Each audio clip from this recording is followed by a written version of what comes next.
Ladies and gentlemen, what is going on? Happy post Chelsea victory day, which doesn't happen very often. Big up to everyone in the chat. Big up to everyone here in the panel as well. I am your host, Marshalldbdx, accompanied by Oliver, Real Chris. And today, ladies and gents, we are going to be doing a reaction to 442's video analysis and breakdown of essentially what happened at Middlesbrough, everything that went wrong. It's been a while since we did a react video. This was suggested by Oliver, which is big up to Oliver for suggesting it. If you are on our Discord, you can suggest videos for us to react to in the future. I will always look into that tab and always put it down the line as something we could potentially react to. But that is for you guys to know as well. If you do want to suggest any videos to react to, join the Discord. There's a tab there for you to submit your videos for reaction. But besides that, go ahead and smash up the like button if you haven't done so already. We are 2 subscribers away from hitting that 2.4 mark. So I really appreciate it if you're new to the channel and you're coming by to check out the channel. Hit the subscribe so you are notified whenever we do go live. You don't miss any of our live streams or any of our streams prior or after they've been on, so that you can go ahead and check out the content and whatever we discuss the streams after the fact. But also it would help us hit that 3K mark, which we're on our way to. So big up to everyone that's been helping out with that. And also hit the bell notifications so you are notified whenever we do go live. If you want to be part of the live stream community here that we have an awesome tight-knit community here at Casually FC of cool people. So be sure to check that out. Check out the links also in the description below. Also, check out the comment section. Let us know your thoughts on everything that was being discussed in this video that we're going to be reacting to. Your thoughts on Middlesbrough and that game as well, as we're going to be touching on that game again. And then check out the memberships. There's 4 different tiers starting at 99p. We have new members joining. So the more members we get, the more it helps out the channel, the more we can unlock in terms of content for you guys, as well as things, perks for memberships and emojis and all that fun stuff. So if you are a member and you're watching right now, be sure to spam those emojis in the chat so people know what we're talking about. But that being said, so like I said at the beginning of the video, 442 did a video breaking down essentially what happened at Middlesbrough, which I would argue is probably the most embarrassing defeat in the last 5 years. I can't think of another defeat more embarrassing than this one, to be honest. It was really bad. Unless you guys have another one up for debate. Right, in the it's last against 5 Man years. City. If you remember the game where we lost 1-0 when stuck Eden Hazard at centre forward, and we just didn't under even Conte. bother. Yes, and we didn't even bother to try. Wait, what's that even? That's under Man Conte? City, you know. It was a fair few years ago. I know it's Man City, but I just remember how poor that game was, and I remember no one pressing. It was just like Marshall, we literally weren't. I know you weren't watching at the time. We literally weren't trying to play football in that game. And if you remember Conte, what he said, is it not too bad? It's only 1-0. It was only He said it's only 1-0. Like it's like a goal accurate or something. Something on the line. I think if my memory serves me, unless I'm forgetting anything else, the only thing that comes close is 5-2 West Brom. That does come close. Yeah, I would say that comes really close, but West Brom at the time were a Premier League side. Watford, where Bakayoko dropped a massive class. But again, I think what makes this the worst is the fact that we played so shit, whilst we have a good team. On paper, we have a good team. Oh shit! Hold on. Let me. I thought I'd let you know.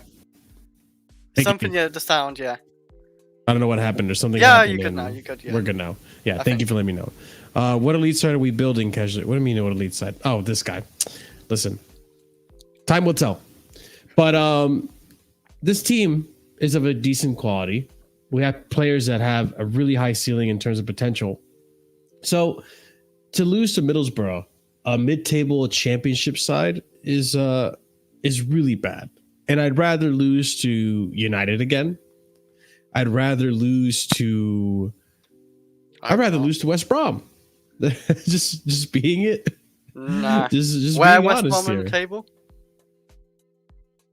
Well, at the time when we lost to them, yeah. they were relegation. Yes. There's Premier League But still. yeah, no, thank you. No, thank you. No, thank you. But No, yeah. the Middlesbrough was really bad because we couldn't even score Yeah, it's one pretty goal bad. against. We couldn't even score one goal against Middlesbrough. We didn't even make a chance. I don't think we even created a chance properly. We did. We created one chance. You know where Caicedo passed it to Cole Palmer, and Cole Palmer just didn't score it. That's the only chance we Okay, created. fair enough. We created one chance.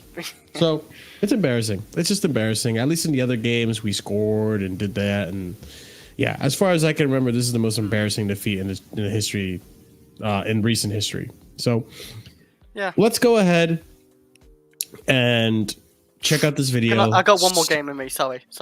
You Go know for we it. still. I know it's Also, a Premier League game, Metalface, but we're not where doing we this where is a we lost call-in to. show. Where? It's just we're just doing reactions. So if you do want to call in, the first Wednesday stream of February, we'll be doing call-ins then.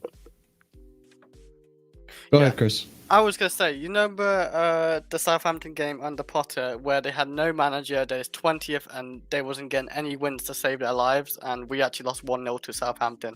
That's one of the worst games I've ever watched as well. I wanted Potter out completely. That's a good shout, you know. That is a good shout, I but just put that in. again, it's a Southampton, it's a Premier League side. Yeah. It's hard to really. It's because we lost to the championship. That holds a lot of weight. The fact that we lost to a championship side. Yeah.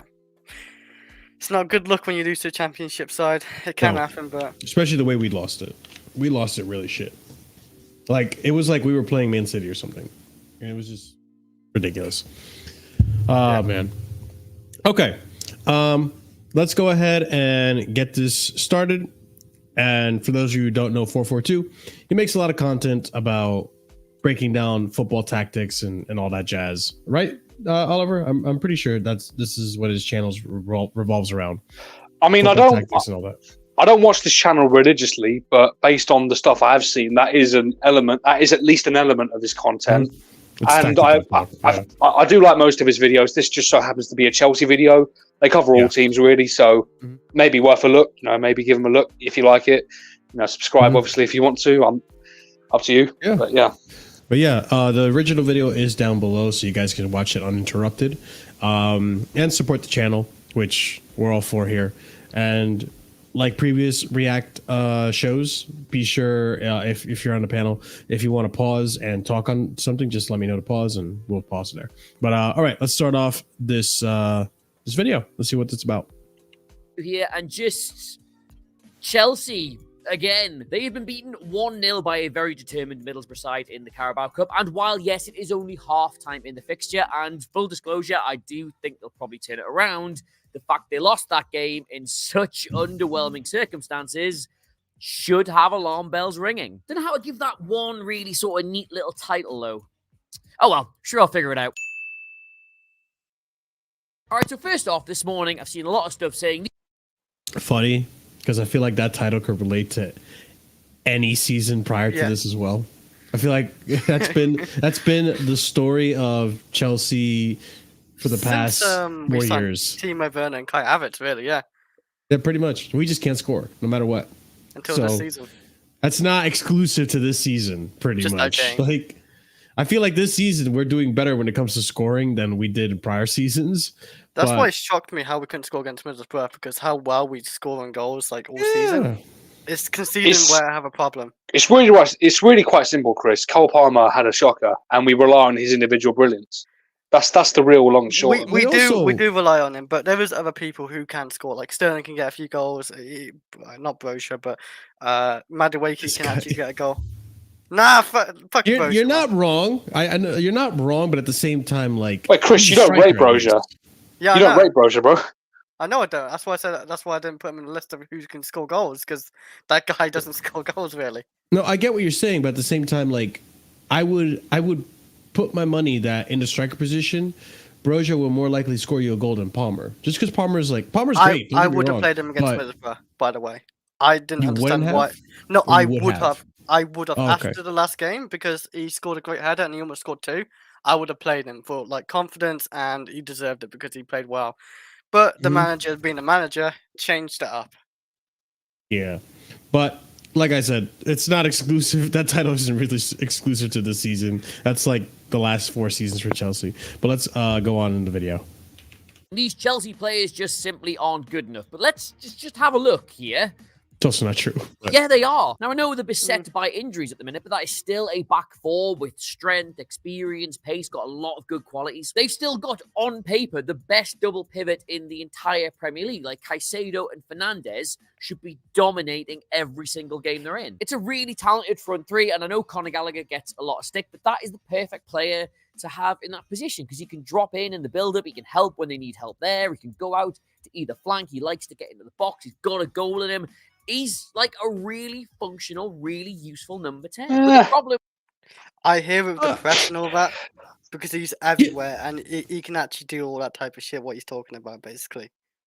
Here's the thing. I think Connor is his best position is probably as a number 8, right? Yeah. So now that I'm seeing the tactics he's discussing, right? I could see how like having Connor as a number 10 can be useful in the sense of like at any point you can adapt that formation to be a 4-3-3 or a 4-2-1-3 or a 4-2-3-1, I should say. So Connor can drop down and play as an 8. And then at times he could go up the pitch and play more as a 10. The problem I have with Connor as a 10, though, which I said relentlessly on this channel, is that he's not the most creative. He's not the most clinical.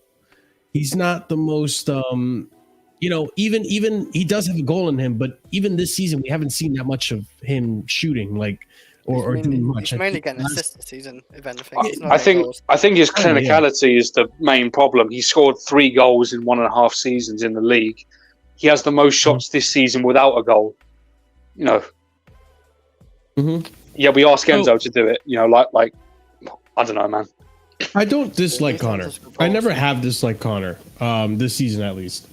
But the thing with him is that us playing him now is holding us back because he's not the player that Chelsea fans think he is and that Chelsea want him to be. He's not there yet. He still needs time to develop. He's still, despite what people may think, I think he still has a higher ceiling to go. He's definitely improved this season as a player. He definitely has usefulness in terms of he can get interception out of the opposing team from time to time.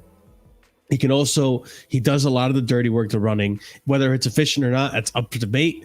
But he does have a press in him, which, when Chelsea won the Champions League, one of the key things that we did as a team was gegenpress. We were a really high pressing team and we created chances that way as well, which is another useful thing of Conor Gallagher. The way he creates chances, the way he has assists, is he creates them by pressing high up the pitch.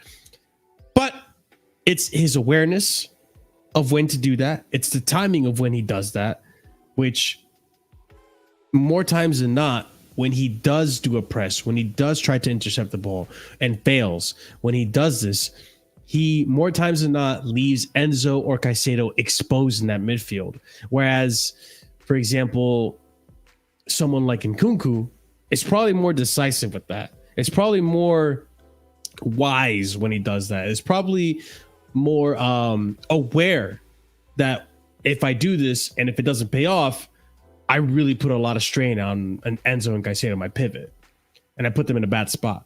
Which is why we get these arguments in the season of people saying like Enzo, Caicedo, they look like luster and all this. It's because Gallagher is not that experienced character, is not that player yet, where he can do that number 10 hybrid 8 position reliably well. He can do it, but it's not to the point where it's like, okay, this is going to work out. It's going to be perfect. It's going to be a perfect game. It's not like almost like a KDB. KDB for so many years been doing that kind of a role as a 10 mostly, but he will drop and play a little bit of a number 8 role from time to time. But because he's just so good, and he's done it for so long, he could do that without being a detriment to his team. But I mean, I've talked enough. Oliver, Chris, I mean, what do you think about that? And what do you think about what this gentleman had to say about Gallagher? I mean, I will preface, obviously by suggesting this video, I have seen the whole video, and Gallagher's not really the main point to why we're good or why we're bad, especially in this game. Like, that's not the point made here. But I pretty much agree. Like, Kevin De Bruyne pulls that role off perfectly, and it's a very rare kind of skill set and a role that you're playing here. And to do that, you have to be a guy like De Bruyne, who is literally one of the best midfielders that I have ever seen in my entire life. So Gallagher on his best day and at his peak potential, whenever he reaches that, if he hasn't already, he will be nowhere near that. Yeah. No, and I get that. And I think one thing that Gallagher has over someone like Kevin De Bruyne is that he can run. He can run. Exactly. And he doesn't get injured. Doesn't get hurt. So far. At least not yet. Yeah, exactly. So far. So we said about Mason Mount. Look at him now. He's a wheelchair walking. But even our friend here, I wish I knew his name. Even 442. I think his name's Adam. Adam. Okay. Even Adam admits that pivot of Enzo Caicedo should be dominating every team that they go up against. It is on paper one of the best in the world. And that's, in my opinion, I think on paper it's one of the best in the world. But we've been underperforming like no other. I think they have their definitely good games. Well, they definitely have their good games. You even see with Enzo this season, he's actually had like 3 man counting now as I'm counting it 3-man and matches in the Premier League. I think for Chelsea. That sometimes maybe shows how bad our team is at times, and he shines, like the last game where we won 1-0 against Fulham. We got man of the match because there wasn't much going on attack or defensively. It wasn't even that brilliant either. But Caicedo is on paper, and because we saw what Caicedo did last season, he was unreal at Brighton. He was a player of the season. You saw what Enzo did for his club, his country. For his country, he was unreal. As soon as he actually started using Enzo for Argentina, that midfield was so much better when he was in that midfield. He was, he's playing as the middle, the 6, at most of the time as Ivan Ember anyway. But them two, I thought it'd be, well, I still think it is the perfect fit for Chelsea for many years to come because how young they are and how talented they are for how, I don't know what they're 21, 22 years old. I'm trying to think how old they are now.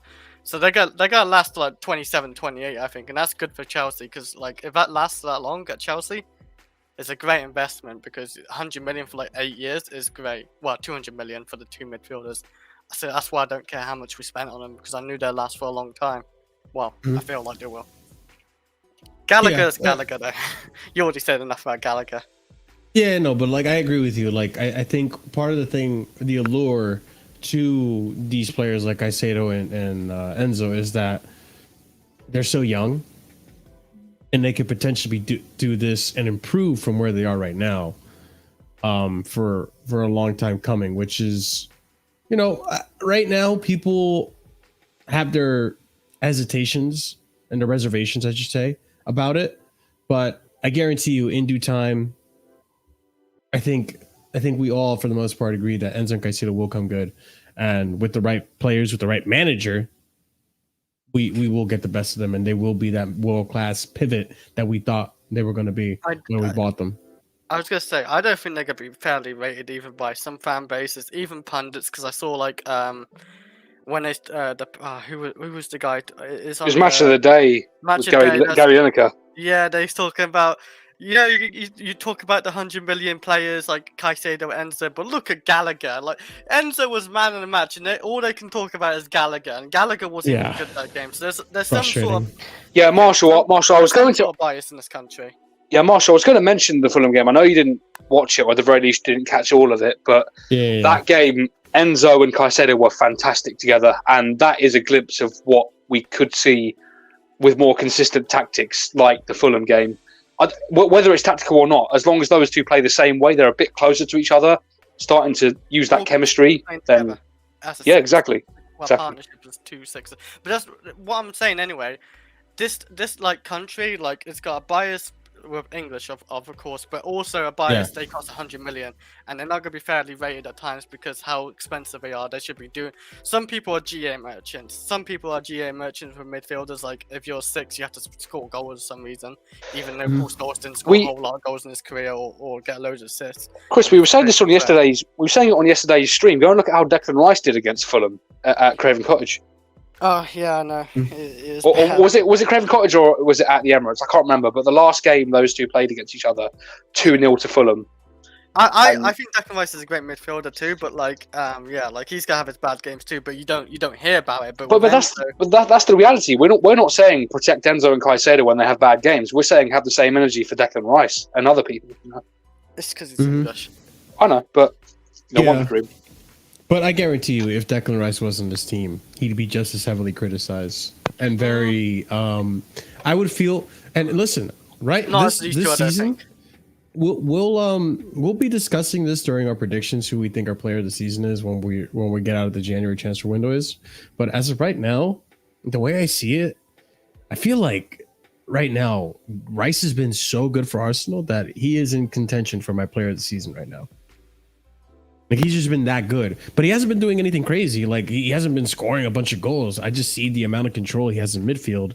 But he has helped them midfield a lot this season. He's also Chelsea, been Chris, and you know how the fan base is here. If we don't score goals or get assists when our attack isn't functioning, it's on the DM. It's on the DM. They're not good enough, which is what's happening to Enzo right now. Yeah, and it would have been a whole it would have been a whole split in the fan base how we have right now with Gallagher and how we had prior to Gallagher with Mason. Would have been the same thing with Rice if we had Rice this season. I still think years to come, I think people will see, like, I still think Enzo and Caicedo are going to be the better midfielders for sure. But, like, obviously this season, I think Rice will be the better midfielder. But, like, you got to give him a season or something with Enzo and Caicedo. Because this is Enzo's, like, full first season in the Premier League. He came off last season. Also, Caicedo, new partnership with Enzo and Gallagher and all that. Like, it is going to take time with this team because, not just because they're young. We signed a bunch of players again. It's good. You have to give it a season, I always say. And a lot of these players we signed this year and in January, I've actually quite liked still. It's just we're not getting a result. We're not saying that we're not consistent yet. Like that's the one thing. And we don't know about the manager. The manager's got a big question mark over his head. Like we don't know with him. Yeah, for sure. All right, we're not even 2 minutes into this. Yeah, ramble on that shit. We're already going on about it, but let's see more of the video.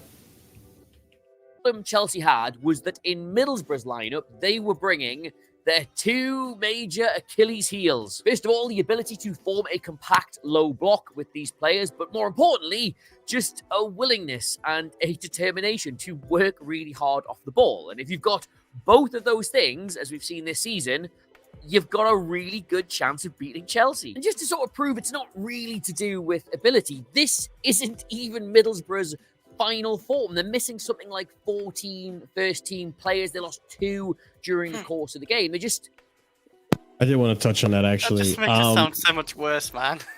That's what I was going to get at, Chris, because that's also why I feel like this is one of the more embarrassing results in the last 5 years for Chelsea. Because not only did we lose against Middlesbrough, we lost against Middlesbrough that had an injury-ridden team already. We lost that B team. And Chris, they got 2 more injuries the same game. I don't believe we didn't give a fuck that game. We just like, fuck it. It's only Middlesbrough. We just show up. We just showed up and thought, hey, we'll try to get a goal, but if we don't, then whatever. We got a second leg. We can just rely on that. I don't know if they just wanted to show up in that day because that's embarrassing. I remember I missed the first injury. Apparently the striker got injured in the first 5 minutes, right? Yep. And then I saw the second injury. I don't know who he was, but like, they lost another player, and we still couldn't score against that team. And that formation is a terrorist formation. I love it though because it's so hard to break. 2-course formation, man. 3-4-3. I love it.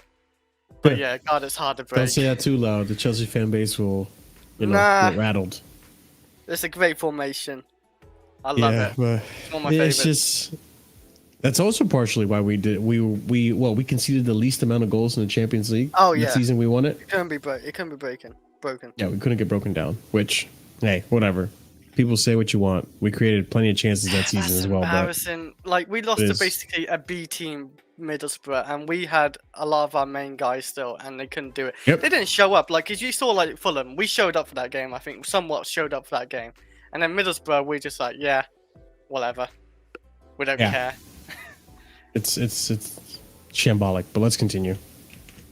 Knew what they were doing. So even though they weren't at their best and they probably weren't offering as much of a threat as they would have liked, they were still organised. If there's one thing Chelsea simply hate, it's other teams just being organised. Actually, just really quick, before we get bogged down in everything that went wrong here, I want to give the proper, correct amount of credit to this Middlesbrough team, because this is so far being reported this morning as a catastrophe for Chelsea, and obviously it is. They didn't play very well, but Borough, I don't want them getting lost in this. I thought they were excellent. Dale Fry, who we'll talk more about in a minute, I thought was just absolutely imperious at the back. And Dan Barlaser, who I once saw play in an FA Cup game for Newcastle and thought, ooh, he looks like a tidy player.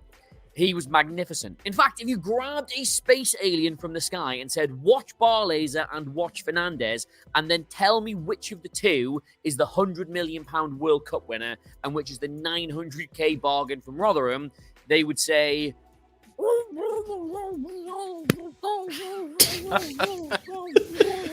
and that would be fair enough. Some people just start joining in now and hearing that, thinking, what are we listening to? Yeah, that's embarrassing. That's embarrassing that he's pointing out, like, even their midfield looked better than ours. Our midfield looked clueless in that game. And it's just I had to stop just to point out just how embarrassing that is, and I'm not happy about it. I will point out as well, like you talk about one team being organised. It reminds me of as well Newcastle. They're just so organised. It's not about low blocks. I don't think so much. It's like a team being very organised, and we're Chelsea. We're under POCH. Newcastle at the beginning of the season and last season. This is why I love Tuchel, because Tuchel. I know I hate to bring up Tuchel because I love Tuchel, but like Tuchel was such an organised man. He had the formation organised. He wanted everybody to press as a unit as well, like, and just go forward from that, like. And right now, I don't know what it is, because last season Potter wanted everybody just to express themselves. This season, I don't know what POCH wants. So yeah, like it's one organised. Thing is, I wouldn't mention Potter though. I think Potter was pretty organised, specifically off the ball. It was really okay. Yeah. The problem with like the likes of Potter and Tuchel, and now the likes of POCH, especially in attack, is that there is that lack of organisation, because it's all down to the individual qualities of personnel up there, and especially when you're dealing with young players that need help, that's just not going to be sustainable, especially for when you're talking about Potter and POCH that have had to deal with the younger players, unlike Tuchel. I will say, and this is probably down to Pochettino as well. I think this is probably the most counterattacks I've seen from like Chelsea in a long time. Like Pochettino, I felt like Pochettino, we've seen so many more counterattacks compared to since Tuchel. We never saw counterattacks from Tuchel because Tuchel like keeping possession of the ball and then pressing if we didn't have the ball, and then we're gone from there. Like we didn't really go off counterattacks. So that's one thing Poch has, I guess. The one thing that annoys me though about that though, Chris, is that like I wouldn't mind the counterattacks if we were keeping more clean sheets. Yeah. Right? Because at least the counterattacks implies to me that we're like, we're on the defensive and boom, all of a sudden we take an opportunity while the opponent has a high line going or something and we score. But I think the frustrating part for me, which is why like when I saw the Fulham result and you reminded me there was a clean sheet, I got like giddy because I'm like, oh my God, we got a clean sheet. I almost rather have clean sheets than wins at this point because it's been so bad defensively for Chelsea that you can't win the league, or you can't even compete in the league if you're leaking goals the way you're leaking. You need to batten up that defense. That's why I would argue like this season we've seen the Premier League go up and down and around in terms of position. Excuse me, in terms of position on the table, because none of these teams have been convincing in the back. I can't remember whether it was in the review stream for Middlesbrough or whether it was in the review stream for Fulham yesterday, but I think it was Peter, I can't remember, but someone brought up the fact that we're currently projected to concede 59 goals. That was 2 days ago, yeah. That was here on Casually, yeah. Okay, yeah, it was in the news show, yeah. So more than That's more than Frank Lampard's Chelsea conceded in 2019-20. You know, that was 54 goals. And that team had Kepa in it and defenders that weren't coached properly either. And to give Lampard credit too, even that season that Lampard started, the season he got sacked, the beginning of the season, we looked pretty sound defensively once we got Mendy. Once we got Mendy and Thiago Silva in that back line, we were actually doing decently of defending and not. No, wait, Marshall, I was talking about the season before that, the full season. Oh, okay. We considered 54 goals in that season, and Lampard was the manager for every single game. Okay, well, yeah. Even going to my point, though, it was after, I think it was after Arsenal in December when we started to really capitulate, and it just, the floodgates opened up and we started conceding goals like crazy. But yeah, I think if you want to compete in this Premier League, you need to have somewhat of a competent backline. And I don't think, other than Liverpool, who, to my surprise, Liverpool have really, really done well with the defenders that they have to really batten down that defense and keep more clean sheets than what I anticipated. You can see why that's part of the reason why they're in first place right now. So it's really the defense that you have to find a balance, because you look at a team like one of the worst teams I remember doing this is Leeds United under Marcelo Bielsa. They were shambolic defensively, and they would sacrifice that aspect for the goals, but then they just end up losing 5-4, and then they got relegated eventually, and now they're in the Championship. So there has to be a balance. The highest they ever reached was, I think they were ninth in their first season. Oh my God, I'm having a come to Jesus moment right now. Oh shit. I just realized the highest they ever got was 9th or 10th. That was their first season when they were playing but then they got second season syndrome. Bielsa got sacked, and they just never got better defensively. And that was their eventual one doing. I had a come to Jesus moment because POCH plays a similar style, well, actually, no, he doesn't play like Bielsa ball, but it's inspired. It's inspired by that. We're in 10th place, or we're in 8th place. No, we're in 9th place right now. I don't know. I feel like I'm putting two and two together. But the thing, it doesn't make sense, Marshall, though, because his defenses under Spurs were fantastic. He would usually get the second best, if not the first best, defensive record in terms of goals conceded in the entire league. And this is with, he probably got second best when we won the league in 2017. He got second best when Manchester City won it with 100 points.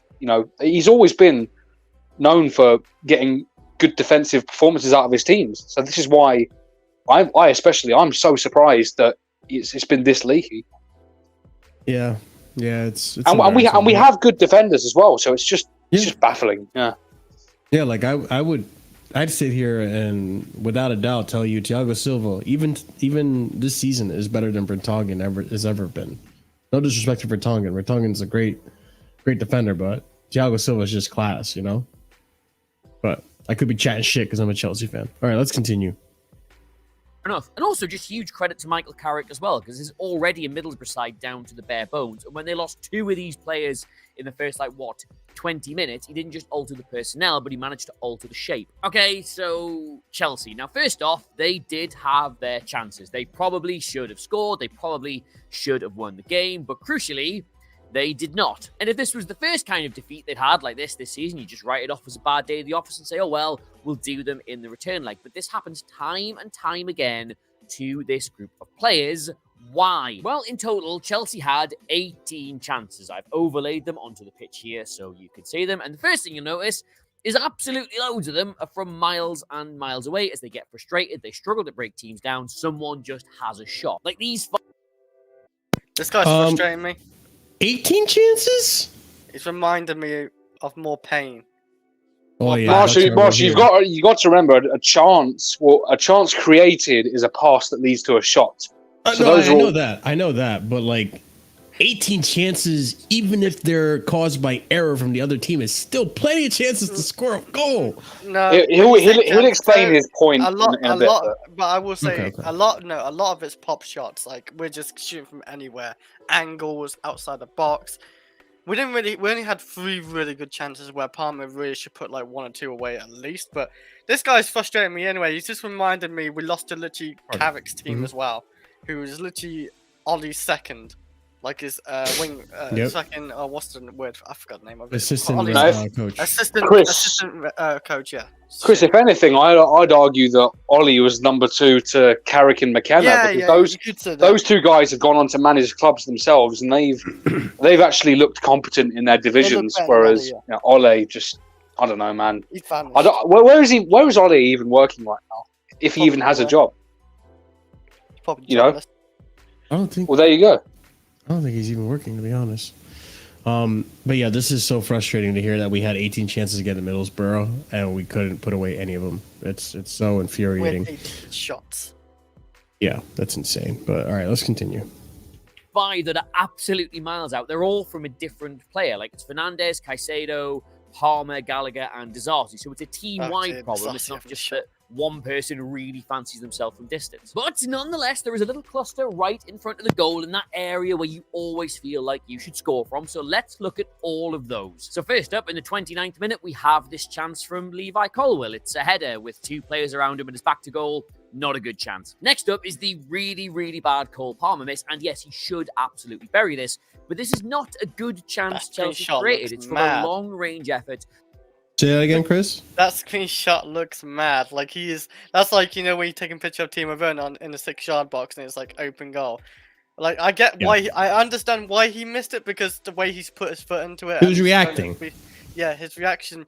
He should be doing better. There's no doubt about that. But that screenshot makes it look so easy, and it should be putting it back in there, of course. But like, it is easy, Chris. He doesn't even have to take the shot. If he literally just takes a touch, it rolls into the net. Like, I know, but that's why it's really bad. The thing is, Oliver, when you're going at some speed, sometimes, like I'm sure you know, and you hit a ball off your foot, sometimes it just bounces off your foot. But literally, if that bounced off his knee, that would have gone into the net. Maybe, yes, but like, I'm 100% sure of that.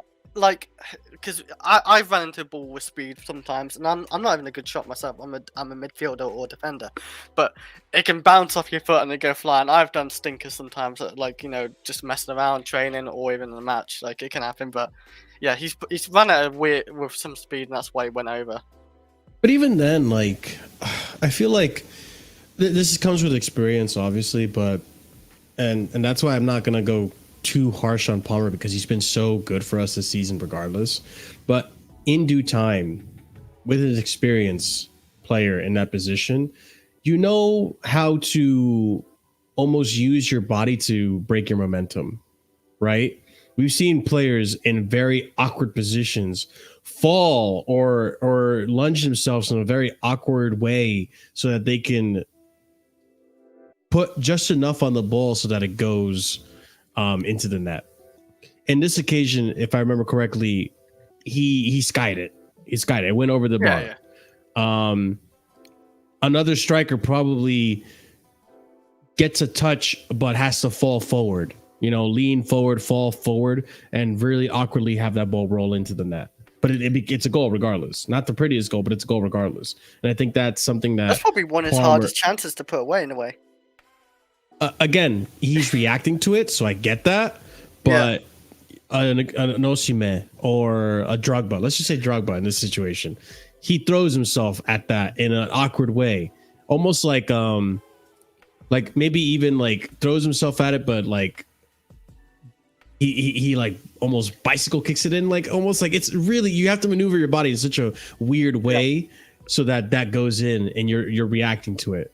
And you don't sky it, and how he's run into it and reaction to it. Like, that's how we missed it. But we're not saying, like he shouldn't have scored it. He should have scored it.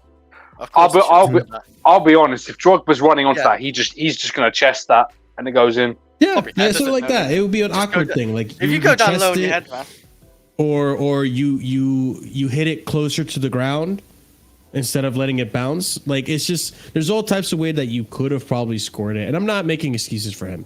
I'm just saying this is something that with experience, you probably know how to maneuver your body better in that quick reaction so that you do score it. And I think Palmer, lack of experience, should have scored that. No excuses, but Someone put some black magic or something on him anyway. Yeah, exactly. Extel, like Haaland does it regularly right now, but that's pure striker instinct. I've seen Haaland score some really awkward position goals, and score one against us. Really weird technique, but at the end of the day, he scores. Do you remember the West Ham game where he did score one goal, but he had load of chances in that West Ham game? He had loads. He missed some stinkers. It was unbelievable, but he still got one goal. He still got one goal. But to what Oliver was saying, he scored one against us, and that was a really jammy goal, but he still did it. Sometimes you got to get into some really jammy situations to score goals. But that's what makes a striker world class, or even an attacker world class. Like, and people want to attack them with like, oh, you're a tap-in merchant. Tap-ins are the hardest goals to score in football, but when you get them, and you put them in, they're the most efficient. Give me a tap-in merchant. Like, yeah, exactly. Give us a tap-in merchant. We would have won the game if we had a tap-in merchant. We would have won this game. We would have won 2-0, even 3-0. Yeah. Probably 2. Chris. But yeah, it's just, they missed one at least. Not making excuses for Palmer, but I'm just saying, like, if it was an experienced striker, he probably puts this away, guaranteed. But because it's Palmer, no excuses. You should be making. I'm not even mad at him. But I understand why he didn't make it. I'm really not mad at Palmer. He could have missed all the chances he can. Like, it don't matter. It can happen. It's just one game he actually missed chances. That's it. He's got credit in the bank. You know, exactly. Other attackers frustrate every game. This guy rarely frustrates. Exactly. All right, let's continue. This is not a good chance Chelsea created. It's from a long-range effort that the goalkeeper spills. It's incredibly fortunate it even falls to him in the first place. So a good chance, but not them making a good chance. After that, we've got this from Madueke in the 52nd minute. A ball just sort of clipped into the box. He does get his head to it, but there's 2 players between him and the goal.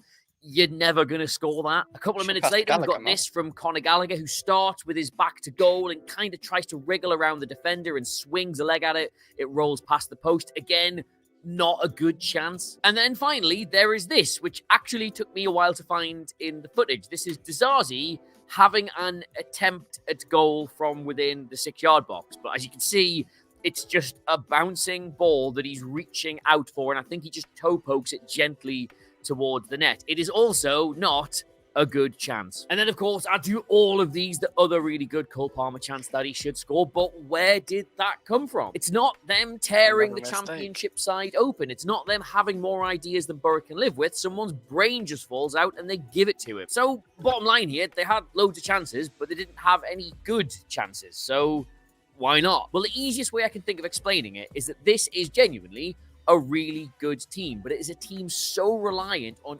individual moments of brilliance and skill to make things happen that when game states stop that happening because the opposition are really well organized or they're denying you space, they have no idea how to break teams down as a team. So in the second... That is exactly what we've been saying over and over. And you guys on the panel have said it relentlessly. This is a Chelsea team that relies on individual brilliance. It relies on these characters having moments of brilliance, having Eden Hazard moments without Eden Hazard. I don't like to put Eden Hazard over these players. No, I'm not saying that. I'm just saying an example of, like, there were times in previous Chelsea sides where we were shit, but the only reason we won is because we had an Eden Hazard. Right? Of course. That's almost what we're trying to do with this team, with not nearly that much talent, which is embarrassing. Especially when it's a young side like this, you have to have tactics. You have to have some form of formula to try to create chances, a style of play, so that these guys know where to position themselves and know how to go about playing. And finding themselves for receiving the ball or finding themselves for creating a chance. There's none of that. And these kids are young, so they have to learn that. They're going to learn that with gameplay, with more game time, but they have to also learn that from the manager, which is, I guess, where the argument comes in, where experience would be nice here, under POCH at least, because the experienced player would know what the fuck to do, because POCH isn't showing these players how to do it. It's just frustrating, man. What do you guys think? I mean, to get to where we obviously want to be winning Premier Leagues and Champions Leagues again. And to get to that, you're going to need a combination of tactics and individual quality. This is what I don't want it to be lost on people. You know, individual quality is nothing to be frowned upon. It is okay. It is a necessary component of a winning team. If you don't have the individual quality, but you have the tactics, then you are Brighton, and you're a mid-table team. If you have if you have the individual brilliance but no tactics, you are us. You are Manchester United, etc. But when you have both, you're Manchester City. Because we mentioned Kevin De Bruyne earlier. Do you think half of the stuff he does is Pep telling him to do that? No, not do you think some of the long shots that he's scored? Do you think that's Pep telling him shoot in this area? That's Kevin De Bruyne having the ability to do that without putting his team on the back foot, and it pays off. Yeah. So you need a combination of both. Really, that's what we should be aiming for in the long term. If we only have one or the other, then you are a Brighton or us right now, or you're a Manchester United. Well, that's not good enough for what we want. You know what's really fucking sad too? At this moment, with the way we're being managed and just like relying on individual brilliance, Poch is no better than Frank Lampard. What? Yeah. I know, like Poch is no better than Frank Lampard at this point. He is better than Lampard. I still think, again, results and actually not really, to be honest, because Lampard first season was better than this. But I think going forward and actually getting goals and creating goals, I think Poch is better. But like defensively, they're just as bad as each other at this point. Because let's face it, we're conceding goals for fun at this point. But I think Lampard's is still a bit worse, and Pochettino's conceding record. I don't know what was Lampard's conceding record, especially this second season. It was or first season even. His first season was 54 goals in 30 Premier League games. Yeah, because that was his best season. The second season was even more disaster, if you remember, in defence as well. It was going horribly wrong, but he didn't last all season, did it? It started well defensively because Silva came in and gave us sort of a bit of a balance. Well, was it? Well, no, but after that, we actually had a bit of a balance in terms of the defence, and Mendy was an upgrade on Kepa. But I mean, if we're comparing Lampard and Poch based on their times at Chelsea, Lampard at the moment is better. I'm just looking at the way that positional-wise table. But Chris, I'm just looking at the way both of them have set up midfields in the past. I've seen Lampard get really good performances out of Jorginho, out of Kovacic. Last season, out of Enzo Fernandez, playing out of position. Even playing out of position, Enzo Fernandez still seems like he had a better idea of what he was doing last season than he does this season. And I felt like with even end of the season, I think Enzo's had he's had a few good games for sure. He's definitely had a few good games. We can't deny that. And even Caicedo's had a few good games, just not consistently. It's few and far between. And that is down to Pochettino at times because he's been playing Enzo as a 10, and that just doesn't help even Caicedo or Enzo, I don't think, at all. But yeah, hopefully Poch is learning. But, I can only pray and hope. And I think he is. He literally fucking played Chilwell left wing yesterday. I thought we were done with this. I still defend that in a way because we're trying to hold on a 1-0 lead. I know, if he starts him at left wing the next game against Liverpool or something, I'll probably lose hope on that because I know it worked the first time. But Chilwell didn't play defensively. If you look at on the average positions of the subs, he was the furthest player forward. But he didn't play as a defensive winger. I saw him quite sit deep at times. Yes, he did go forward. I know. Chris, I didn't think you deceived me like this. No, he did sit back a lot of times. At times, well, he was right next to the centre back at times when we was actually no possession can't of the believe ball. You're betraying me like this, Chris. He wasn't sitting up top waiting for the ball to receive. I don't think we can be friends anymore, Chris. Okay. I think this is over. It still worked out. We still kept a clean sheet when Chilwell came on, so it is what it is at that point. I would have subbed off because in the final 5 minutes we were trying to clear the ball doing salmon dives like it's Sunday League.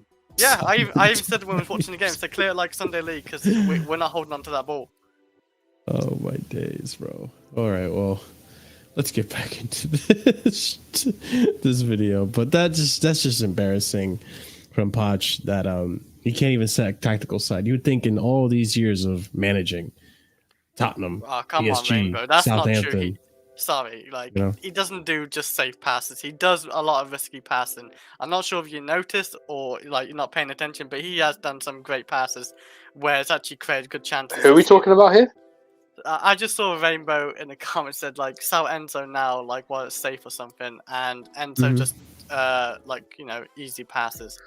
I just want you guys. Well, Never breaks the fence. I'll respond to that because if you saw Manchester, if you saw Manchester, I just want to respond to that comment. So if you saw Manchester City Newcastle versus Manchester City yesterday, the assist that Kevin De Bruyne provided for Oscar Bob, I want you to go back and I think it was in the Fulham game. Enzo plays a very similar ball to Sterling, and just compare the ball control between those two guys and tell me, is that Enzo Fernandez's fault that he didn't get an assist where De Bruyne has Oscar Bob in the team and he was able to get an assist from that chance that he created? That's the problem. What Jorginho had a problem. Literally, this is why assists are the worst stat in all of football, because the assist depends more on the ability of the finisher than it does the ability of the person playing the pass. He's created, because I'm sure the Premier League will show it. Like Chelsea's created a lot of chances this season, actually, like key passes and big chances and all that. I'll give you that. Oh right, yeah, he gave it to you.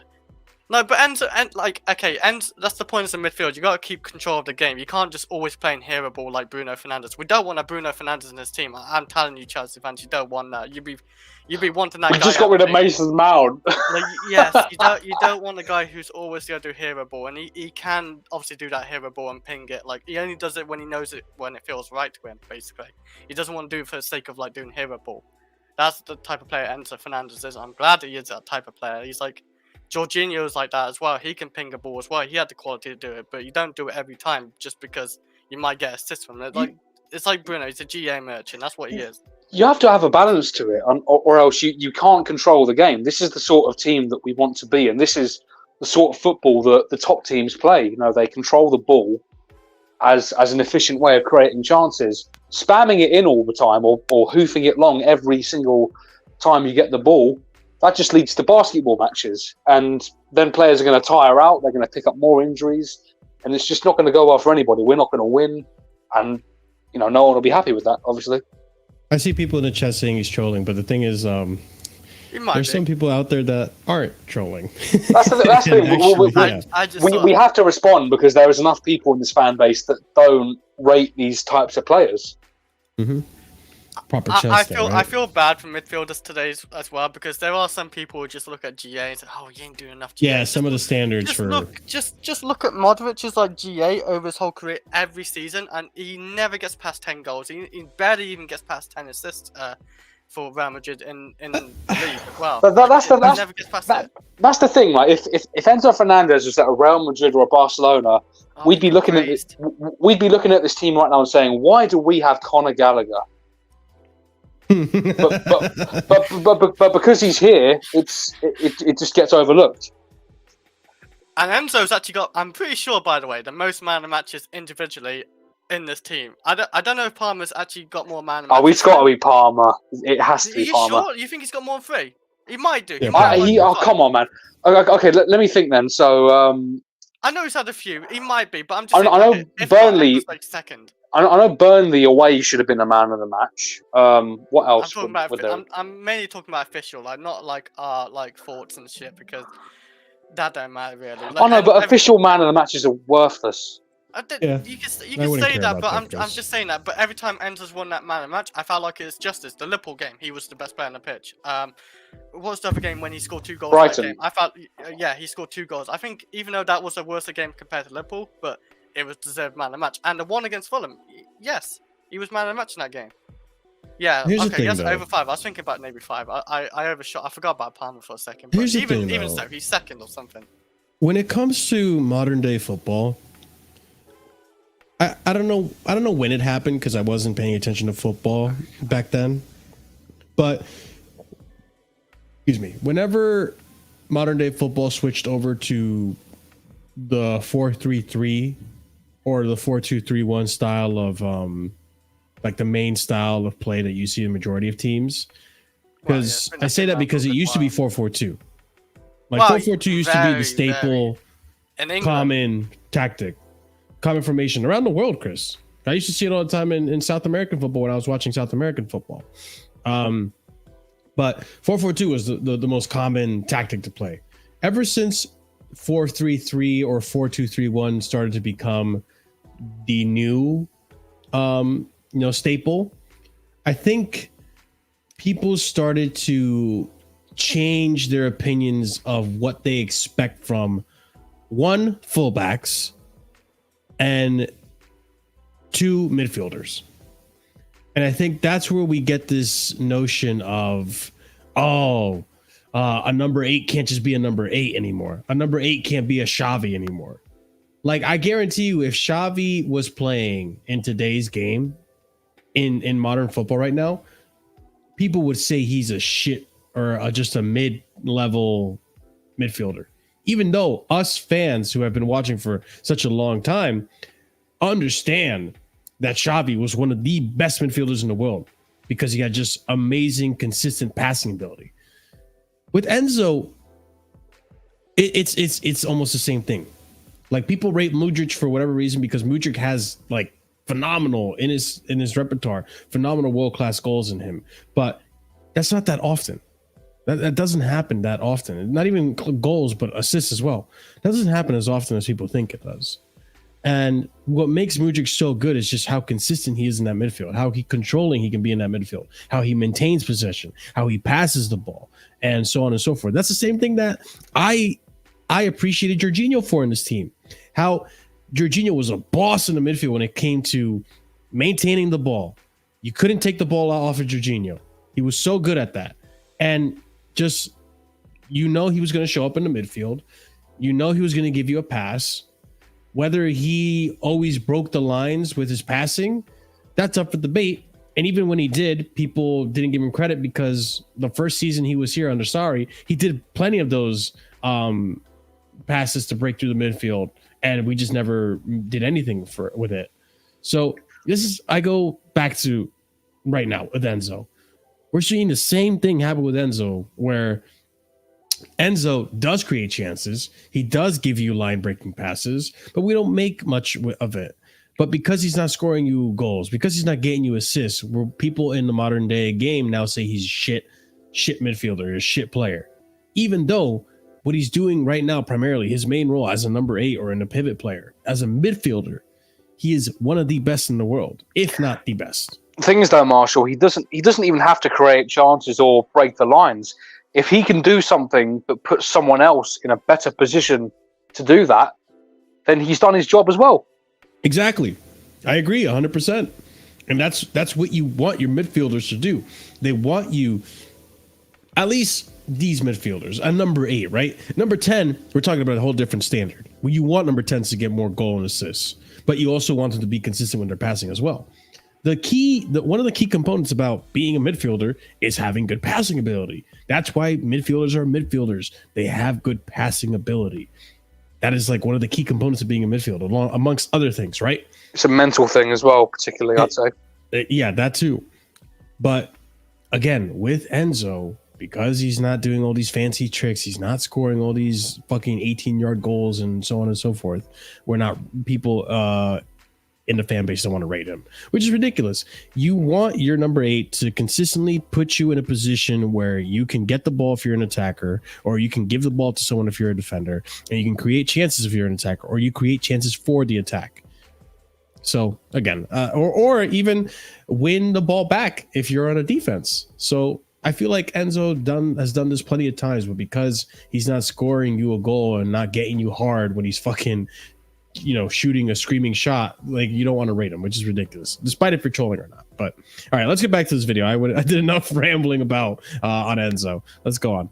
Second half, Middlesbrough have lost 2 players and they've got a lead to defend. They go into this 4-4-2 low block that just denies all of the space in the central part of the pitch. And what this is supposed to force teams to do is to effectively just horseshoe until the clock runs out. So you go wide because that's where the space is, but there's nothing you can really do with it from this position. So you go back slowly, bit by bit, all the way around to the other side. This did happen. And it goes again. Now, there are 2 ways you can unpick a low block, right? The first is the 90s solution, whereby you just had 2 centre forwards that were usually quite big, and when the ball did go out wide, you could just hang it up in there. It didn't even have to be a good cross, but they would compete for it, and maybe you'd get a knockdown. But Chelsea obviously don't have Andy Carroll and Duncan Ferguson up front. They had... Can you pause it here for a second? Sterling. So So this is a good point. You know, that is a way to do it. You know, whether you want to call it the '90s way, it does still work. I was gonna say, definitely used to be a method. Yeah, but it can still work nowadays. You know, you have teams in the Premier League and around the world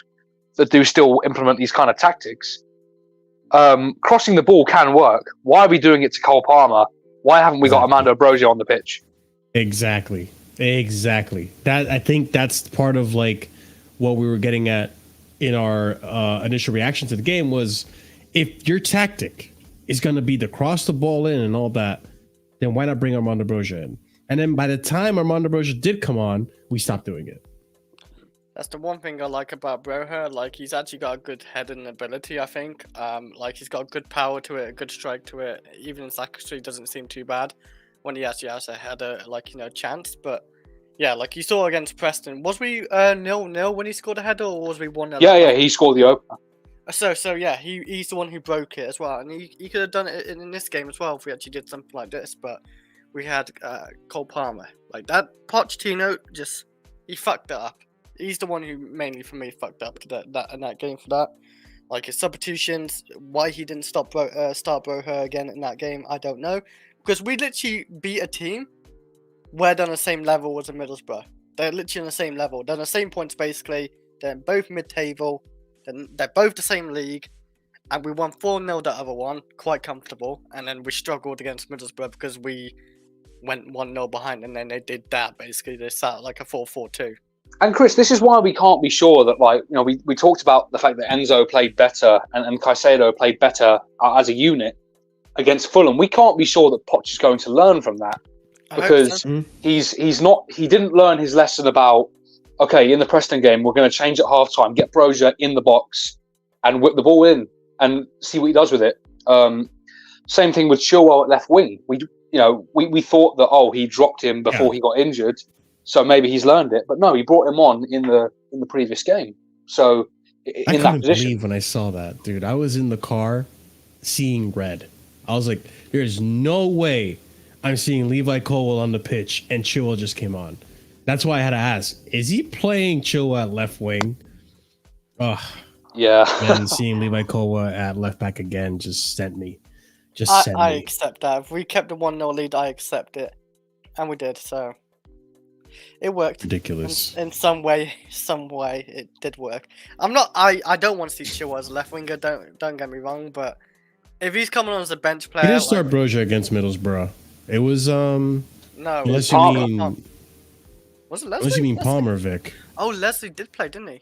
Oh, Fulham. Against Fulham, he said. Yeah. Broja did start against Fulham. Yes. He was shit against. Yeah, Fulham. I haven't seen the game. I'll give my own analysis on that next time. But I'll caveat that by saying, this is the similar thing to what was happening in Preston in the first half. Broja wasn't staying in the box, and the balls weren't coming in. So yeah, we saw that tactic worked in the second half against Preston. We didn't try it at all against Fulham. And Broja, we all know that Broja is, especially after his ACL injury, he seems like a technically limited player, or at the very least, he's just lacking confidence right now.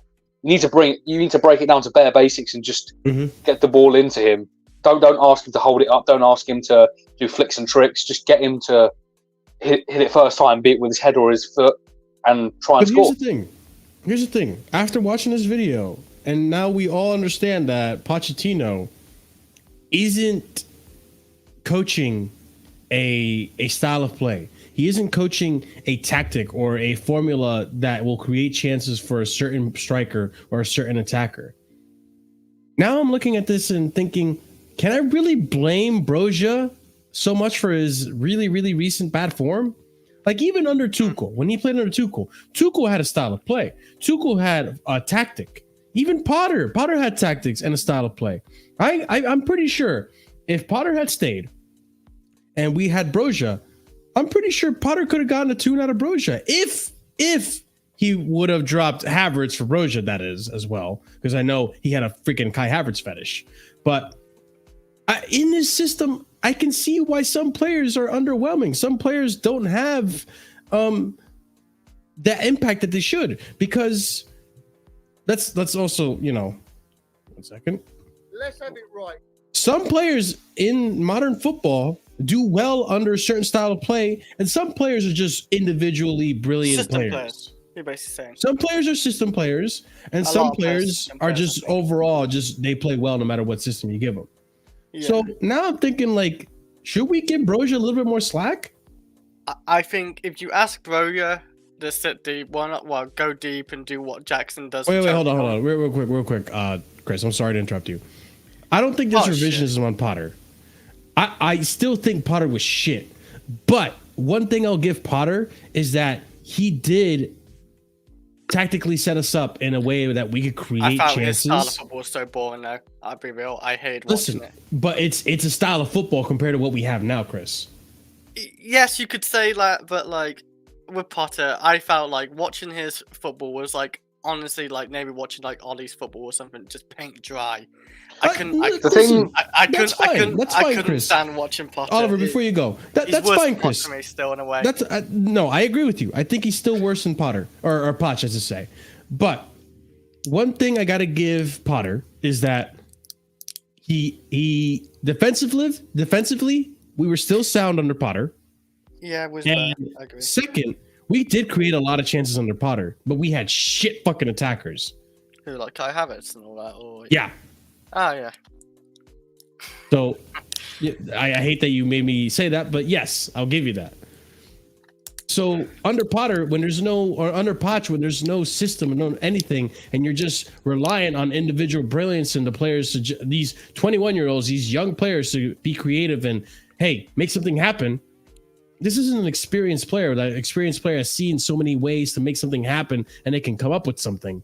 No, these are young kids who don't understand that, oh, this is probably the best thing I could do in this situation versus this. Best example, Ahmeds, where in this game, I believe, he crossed the ball without looking up and there was no one in the box to cross it to. That's inexperience right there. But what were you going to say, Oliver? I was just going to say, the thing I give Potter over Pochettino... Is this true? What? You're not... Under Potter, we had the 10th worst XG, by the way. Yeah, like it was. Is that really true? I feel we like we had did create more chances. No, under Potter. like we. This is what I mean. Listen, I feel like we had very bad XG. It was very, very. Interesting. Maybe I'm remembering it wrong then, Jason. I can't remember particularly, but I don't remember like him really creating a lot of good chances. I'll be honest. And our attackers were shit. Our wingers weren't. Mudryk wasn't ready. None of them was ready either. But yeah. This is the thing, right? Yeah, bring Jones back, man. Like XG, it depends whether you rate that stat or not. I'm kind of 50-50 on it, but all I'm going to say is you would see compilations every single month under Graham Potter of our forwards missing gilt-edged chances that you would expect any professional to be able to handle. And what I will give Potter over Poch is that he was able to coach a system that created those chances whilst keeping us solid at the back. Mm-hmm. That is one of the worst aspects about Pochettino's football is how open we look, how error prone that has made our players. The midfield just looking completely absent. Potter at least had a better idea of that. The problem I had with Potter and where I realised that Potter wasn't going to make it at this club and why I wanted him to leave was because he created some of those problems for himself. I do think compared to this season and last season, I think their last season is definitely much more of a quality issue. But at the same time, Potter enabled that by persisting with the likes of Havertz. We had Aubameyang rotting away in the squad. Who, by the way, I don't know how many of you guys watch Marseille. I don't, but I've seen the stats and I've heard the stuff about him. He's flying at Marseille right now, and we all say that the French league isn't too dissimilar in physicality and quality to the Premier League. Before he got hooked. Yep. So Aubameyang, he's not washed. He's still doing something at 34 years old. But we decided to go for Kai Havertz instead of that. Yeah. And it's just things like that where he created his own problems, and I understand that's where it becomes the same thing as Poch, because it's when you create your own problems, I can't have any sympathy for you at all. But this is the thing. Okay, you guys are right. Actually, now that I think about it, we are creating more chances under Poch this season than we did under Potter. That's for sure. But what I was trying to get at is that There was more of a system under Potter than under Poch. Right now, under Poch, we're just relying on individual brilliance, which is not good. That's not something that is a reliable way to go about setting up your team, because then you have games like this in Middlesbrough where they're clueless. I'll also add, by the game way, where you're creating multiple chances. Go ahead, Oliver. I'll also add, by the way, that another reason why I turned on Graham Potter and deemed him not to be good enough was because he was quick to sort of betray his own tactical principles in order to get the short-term result. And you know, and this is identical to what is happening with Pochettino. The only difference is Pochettino did this in his very first competitive game.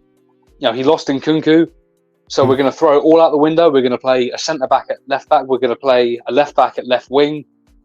And you just have no belief in your own principles at that point. So why should I? So, Jason, going back to your point with this one, this isn't true either, because right now we're first in the Premier League for most big chances missed.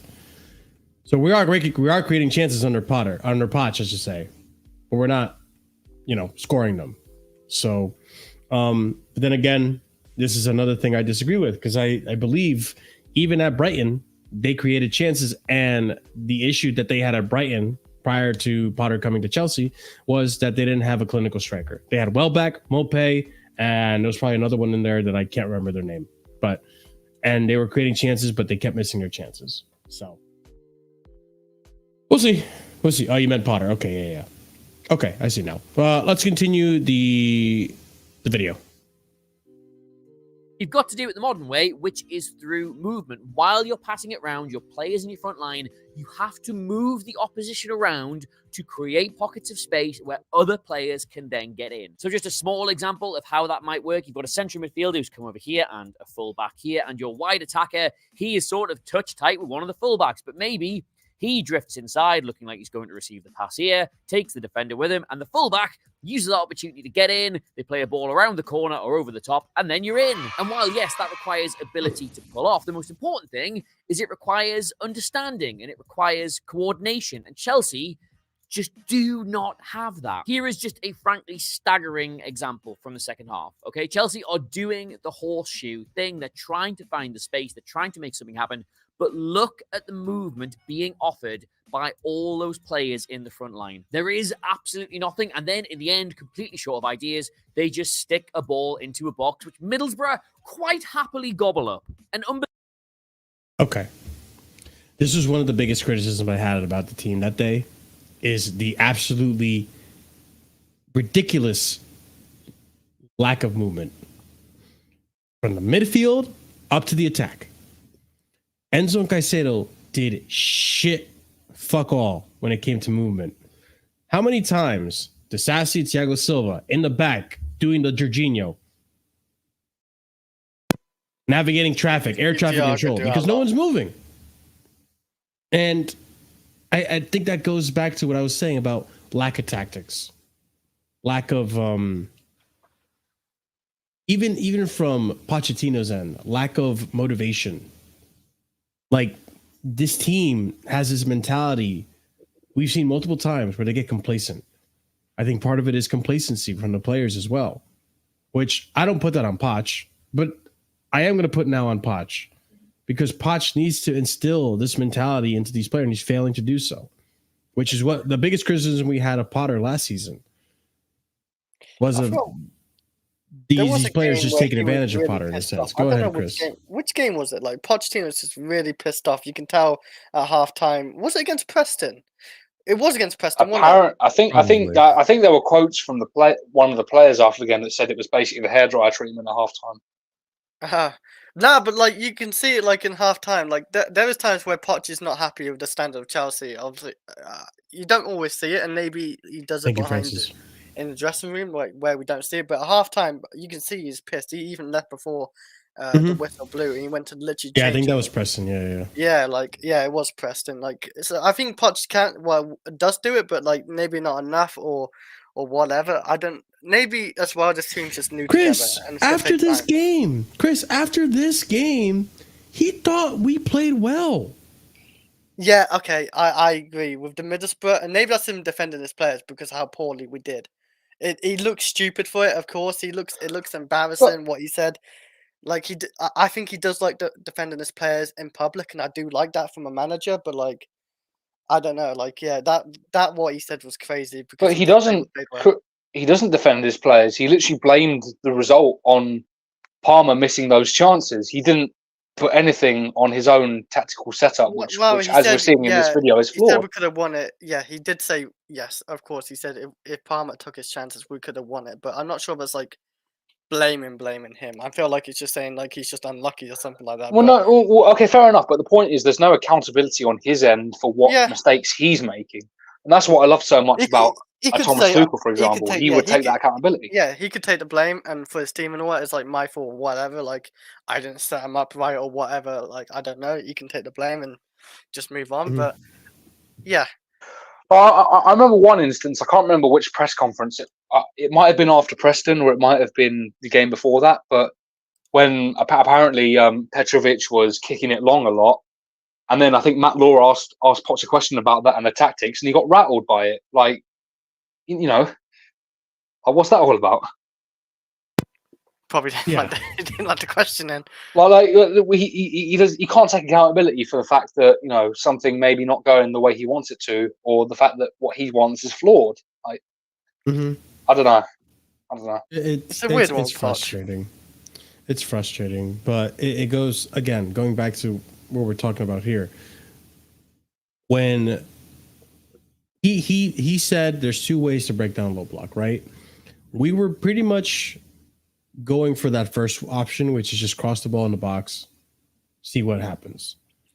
But when you can clearly see, and I had this in my head, like, why are we creating chances through the middle like we used to?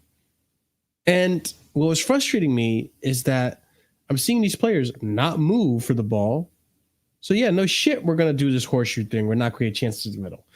I'm not gonna sit here and say that a player like Sterling can't dribble himself through the middle. He definitely could. I'm not gonna sit here and say that a player like Enzo Fernandez can't ping a ball to an attacker breaking through the line to the middle. He could. He could easily create the chance that Palmer had and missed again. But the lack of movement, maybe a lack of motivation, maybe it's his tactics from Poch's side. That's where I look at Poch now and I'm like, dude, what the hell are we doing here? I think this is why we've heard Ahmed on the streams. He's been actually theorizing that the players may be starting to turn. This is one of those reasons for stuff like this. Again, I mean, listen, I have to watch the game, but again, we're getting results. We got the win against Fulham. Mind you, from what I saw, it looked like we got lucky. It looked like we got lucky because Fulham had some good chances. But we got the result. And even we're getting these results and they're kind of masking. We're doing the same thing we did under Tuchel. We're covering the cracks again. We're masking over the cracks again. But this time, like the issues are prevalent. It's so hard to mask it over. But the results, at the end of the day, the results are what the ownership is probably going to look like. And that's probably what they're going to use as a determining factor whether or not to sack this guy at the end of the season or to go on with him next season, which sucks because if things go well and we do get into European spot, there's a good chance, despite how shit we're playing, that this ownership is going to continue on with Poch next season. And not even the ownership, probably also the board. But I don't know if you guys believe that as well. I wouldn't be surprised if that's the way they look at things. Yeah. And again, Milo, yeah, that's a good point. Fulham were also gassed out, played Arsenal, Liverpool, first team squad in Spain in a span of 3 days. Yeah, I get that. That was another factor as well. But they could have won last night. They had chances. But all right, let's continue the video. Unbelievable 32 crosses Chelsea put into the box last night against Middlesbrough. That is a cross like every 3 minutes. Would you like to know how many of those crosses were successful?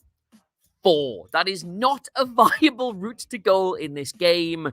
And yet, Oof. it was all they had every 3 minutes. And the thing is, this happens to all the big clubs. Teams will try and low block them and force them to do this. It's not just Chelsea who find themselves in this position, but the difference with Chelsea is that they find themselves in this position for the entirety of their matches. It seems to be the state they're permanently in. Like, here it is in the first half when Middlesbrough aren't even sitting particularly deep. They're still sort of pressing them up to the halfway line, and they just can't find a way through the middle. They're passing it from side to side. And it's so stupid and so frustrating. Oh, do you remember?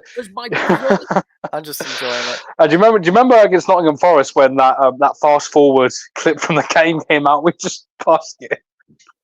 It was all over Twitter. That was funny. That it reminds me of that. Just passing. No threat. Line. Why are we reacting to pain? We're literally sorry. Chris, I'm sorry. The next game for Chelsea is against Middlesbrough. Yeah, so it has some relevance to it, I guess. It has relevance in that sense. But also, this is what I mean. Look at where Enzo is. Pass it to him. Yeah, you could have. Maybe. No. I don't know. I wouldn't want to pass it to Enzo here because you can have this guy easily just intercept. He might. Yeah, it's too risky. But this is what I mean when it comes to Jorginho. This is one of the things that like people don't appreciate about Jorginho that I do. And all of us here in the panel, I think, appreciate Jorginho. I love Jorginho since the Sarri days, all the way to then, basically. Bro, now I wish we had Jorginho because this is one of those things that even despite the manager, despite the mentality, Jorginho was that experienced player that no matter what manager you get in, he still plays the same way he plays, right? Yeah, he's not going to change. Jorginho would have come up and showed up for this pass. Yeah. You remember how often Jorginho would drop down and show up for a pass when the center backs didn't have any options? And when we would do this shoehorn thing over and over under Tuchel? I think the difference is a player like Jorginho is a vastly experienced player who was coached. He was coached to play that way by an actual coach, Maurizio Sarri. We're not seeing these same sort of developments for Enzo and Caicedo. And to be honest, even if that is what Poch is trying to do, that there is still an element where they are so young. It's going to take time. Like Jorginho is like a 29, 30-year-old by the time he left us. He was a master at it. There's a huge difference. Yes. It's expectations. Exactly. Which is what I was getting at. Like, even if we had Jorginho now, right? Jorginho would have still done the same thing. Which, again, I guess this is why Pochettino wants experience. Because he knows that experienced player is going to know what to do. Maybe Pochettino understands that the youngsters still have to learn, and that's eventually going to come. But I'm also not going to let cut any slack either. Pochettino, you have to be on the touchline. You have to be telling these midfielders to come and show up for the ball, move for the ball. And maybe he is, and they're not responsive. It's exactly like what Ahmed said. Like their players are starting to lose faith. But again, with this game in particular, the lack of movement didn't help us at all. He definitely has to be more hands-on with it because I've heard this quote from Carefree Lewis and it's perfect. With some of the bad things that these players are doing on the pitch, and they keep getting picked in the lineup. It's one of two things. Poch is either coaching it or he's enabling it. It's one of those two things. Because he's liking what he sees enough that he won't sub them off or he won't bench them. Look like Sterling, for example. Sterling had the exact same 1v. He had the exact same 2v1 with the goalkeeper. Square it across and you get a goal. And he selfishly takes it for himself, but Potts won't drop him. So he either wants him to keep doing that or he's simply just fine with it. I didn't watch the game, Francis. Whereas I have to get back to you with that. Whereas under a different manager, under not even a Pep, like under even a De Zerbi, because De Zerbi, I heard quotes from Adam Lallana that De Zerbi is the most hands-on manager he's ever been coached by. And remember, Adam Lallana played for Jurgen Klopp's Liverpool, so these are the levels we're talking about here in terms of being hands-on. De Zerbi wouldn't tolerate that, and he would bench you, he would sub you off, he'd hook you. But yeah, it's enabled at Chelsea, and that's the problem where the standard just isn't there. But yeah, it's just it's so frustrating because you would think someone like Pochettino merits that respect, merits that discipline from the players. He's been in the game for a while. He's not a new manager. He's not learning on the job. So it's just frustrating. And maybe it is because the team is young and they still have to learn how to do it and get into the habit of doing things as simple as show up for the ball. But these guys are professional. I'm also not having it either. Yeah. I think it is the young thing and just not being experienced because, you know, where are the egos in this team? Who's big enough, besides maybe Raheem Sterling or Thiago Silva, who's big enough to say, who the hell are you, Mauricio Pochettino? Because half these guys are in the infancy. 80-90% of these guys are in the infancy of their career. They have no right. And if they are doing that, by the way, they should be gone from the club as soon as possible. But I just don't believe that all of these players can be doing that just based on the position they're in their lives and in their careers. Yeah, I get it. Let's continue on, boys. And they just can't find a way through the middle. They're passing it from side to side. And it's so stupid and so frustrating to watch this because, my brothers in Christ, you have Moises Caicedo. Like, this is the thing I cannot get my head around with this Chelsea team. Like, we were watching this happen time and time again, and either they hadn't signed Caicedo or he was just injured. You'd say, well, that's the solution. They need a player like that who can receive the first pass out of defense, who can break that press and can get them up through the middle. And the whole reason you get a player like that, the whole reason he looked so good at Brighton, was because when the opposition begin to press you, when you convince them to push up a little bit and commit a little bit further forward, you've got that player in Caicedo who can receive the ball with his back to the opposition in a tight area with them all around him and then play out. The amount of times last season Caicedo found himself in this exact perilous position for Brighton and would get turned, beat a man and have them away, just a lost count of it. His entire job is to be in positions where the opposition think they can get him or where they think they've got him marked. You get the ball into him and he evades them. He beats that press. He gets you up the pitch. Like, if Chelsea have got the ball at the back here somewhere and you are the red team, you're probably looking at this situation thinking, aha, there's nothing they can do here. We've got a really good handle on them. But what used to happen at Brighton was that ball would get fired into him. These three would smell blood and close in. And either the other midfielder would have slipped his marker, the pass would go straight in there, or one of the fullbacks would have been away and the pass would go in there, or he'd just do one of them. And they're up. They're away. They're flying up the pitch. They've got overloads. He's killed you. Can we just pause it there for a second? Yeah. So, this is perfect because right here, this is exactly because when we went back to this frame right here, right, where we were seeing the shoehorning happen and Caicedo just being there, maybe not showing up for the ball like Jorginho would, but just being in the middle of these. I'm not going to call them defenders, but the opposition team, right? It's like Pochettino should know what kind of player he has in his hands that is fully capable of handling himself in that situation. But because Poch is relying on individual brilliance, he's not telling his team to pass the ball to him in those positions. Maybe it really is a coaching and a tactical thing. What were you going to say, Oliver? But like I said, you know, it's a matter of, with some of the bad things we're seeing from this team, it's either being coached or it's being enabled, because we don't see these players come out of the team. There's not that discipline from the manager enough. And 100%. I know what Adam's about to say in this video. He's about to talk about the fact that the back line, even when Caicedo does show for the ball isn't played into him, and that comes from guys like Thiago Silva, who, you know, listen, he's been great for our club over the years, but right now he seems reluctant to play forward enough, and it just leads to us being slow and ponderous on the ball. It leads to that horseshoe shape that they mentioned earlier.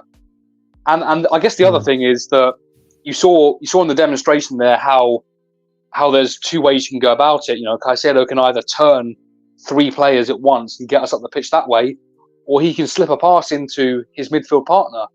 And this is why so many Chelsea fans have been asking over basically Caicedo's entire time here. Get him and Enzo playing closer to each other, because when they're not close to each other, Caicedo has to look 40 yards to play that kind of pass to evade the press. And obviously the longer distance you pass, the more risk there is. So he just goes backwards because we're trying to keep the ball. But if you play them closer together, you can keep the ball whilst progressing it at the same time. So they've got to be playing closer together. And as I said previously, and as we said in the stream yesterday, Fulham was a very good blueprint for what we should be doing in the future. They need to get closer together, and they need to start developing or even using whatever chemistry they have right now to get us up the pitch. And we will start winning games more if we do that. It's really quite simple. We have the evidence from other teams and from the Fulham game yesterday. Chris, I wanted to ask you. Right. Do you think that this inability to give the ball from our center backs to a player like Caicedo or Enzo in this position, do you think that comes from tactics, or do you think it comes from just our center backs, like someone like Thiago Silva just wanted to play it safe? The individual, this is the end. They're thinking for themselves. There's no tactic, and I think, just want to play it safe.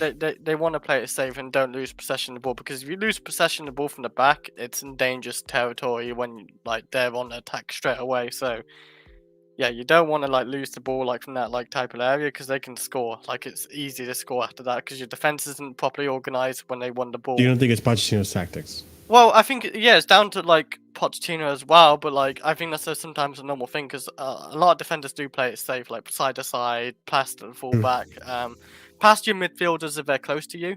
They're not gonna I know Thiago Silva can ping a ball. We've seen it many times at Chelsea. We've seen it many times at PSG, and sure.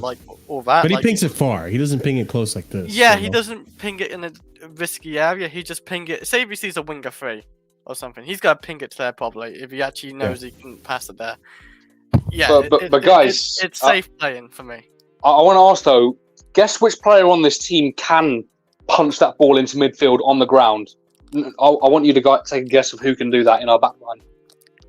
Gallagher. Levi Colwill. No, go Christ. Levi Colwill, and he plays him at left back where he doesn't have the angle to do that. You know what? And this is kind of opening my eyes now to the whole drop Thiago Silva argument. Maybe part of the reason that we're seeing this from players like Thiago Silva from Disasi is because Thiago Silva is aware that if he takes his pass to Caicedo and Enzo and it doesn't work out, he doesn't have the recovery pace to make up for that error.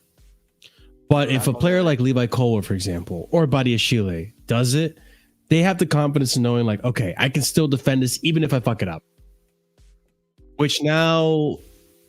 Look, I love Thiago Silva. I think he's a fantastic defender. I don't think he's been nearly as bad as people have been saying he's been. But now I'm seeing okay, we do need to start to phase him out because he is starting to, become a crutch in his defense. I just want to answer that point quickly. Would any of you two consider Lewis Dunk to be a particularly fast central defender? Nope. No, not really. He did it. He played the ball into the middle. It's literally about having the bravery to do it. And listen, Thiago Silva, as smart as he is, he's probably right that on a few occasions that ball won't make it, but he has the ability to defend it. He is a great player still. As much as we've criticised him this season on this channel, he still has the abilities and the brain, the footballing mind to know what to do in that situation. Mm-hmm. Okay, let's continue this video. I'm interested now. Well, I was before, but I'm even more interested now. Go back to that clip in the first half, all right, and watch Caicedo. Does he at any point in this move look like a player in any danger of receiving the ball? This is so annoying. Silva this is so frustrating. Just play the ball to Caicedo, and I know there is a man in the way, but look at the gap that he's got to put that ball through. We can just put it slightly to the left to Caicedo.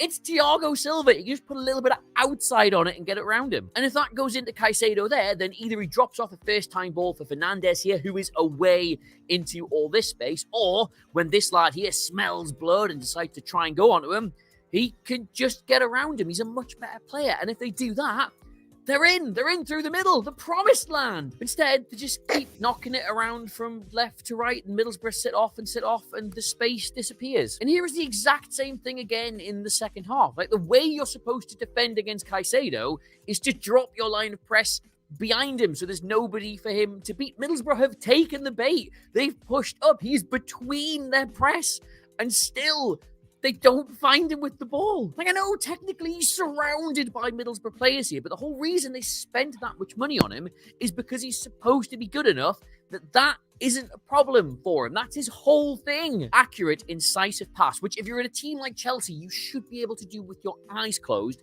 Takes all three of these players out of the equation, and then Caicedo's ability probably takes the next one as well. And honestly, are you feeling the same way I'm feeling, Chris? Yeah, that's just watching it, because I did not watch the Middlesbrough game again. Fuck that. This is why I recommended this video. The clips in it and the visualizations, the diagrams. These visuals, these diagrams, these clips are so helpful to make you understand what is really going wrong. He's speeding up. I'm getting mad again. like, god damn it. He's speeding up the video as well when they're passing it. You know how slow it is. You know how it's a slow day for Chelsea. That was a slow day. Like, they weren't awake or something. I don't know. They needed to go to bed early or something. I don't know. They had no hours sleep. That game was just so bad to watch. I just hope if we honestly play like that again, sign off the season. We're not winning no trophies. We're not getting top 4. We're not getting top 6. We're getting nowhere. Like, the season's finished completely. It's probably already finished now, but at least we're in the semi-final in the Carabao Cup, even though we're struggling to the mighty Middlesbrough, who struggle in the Championship.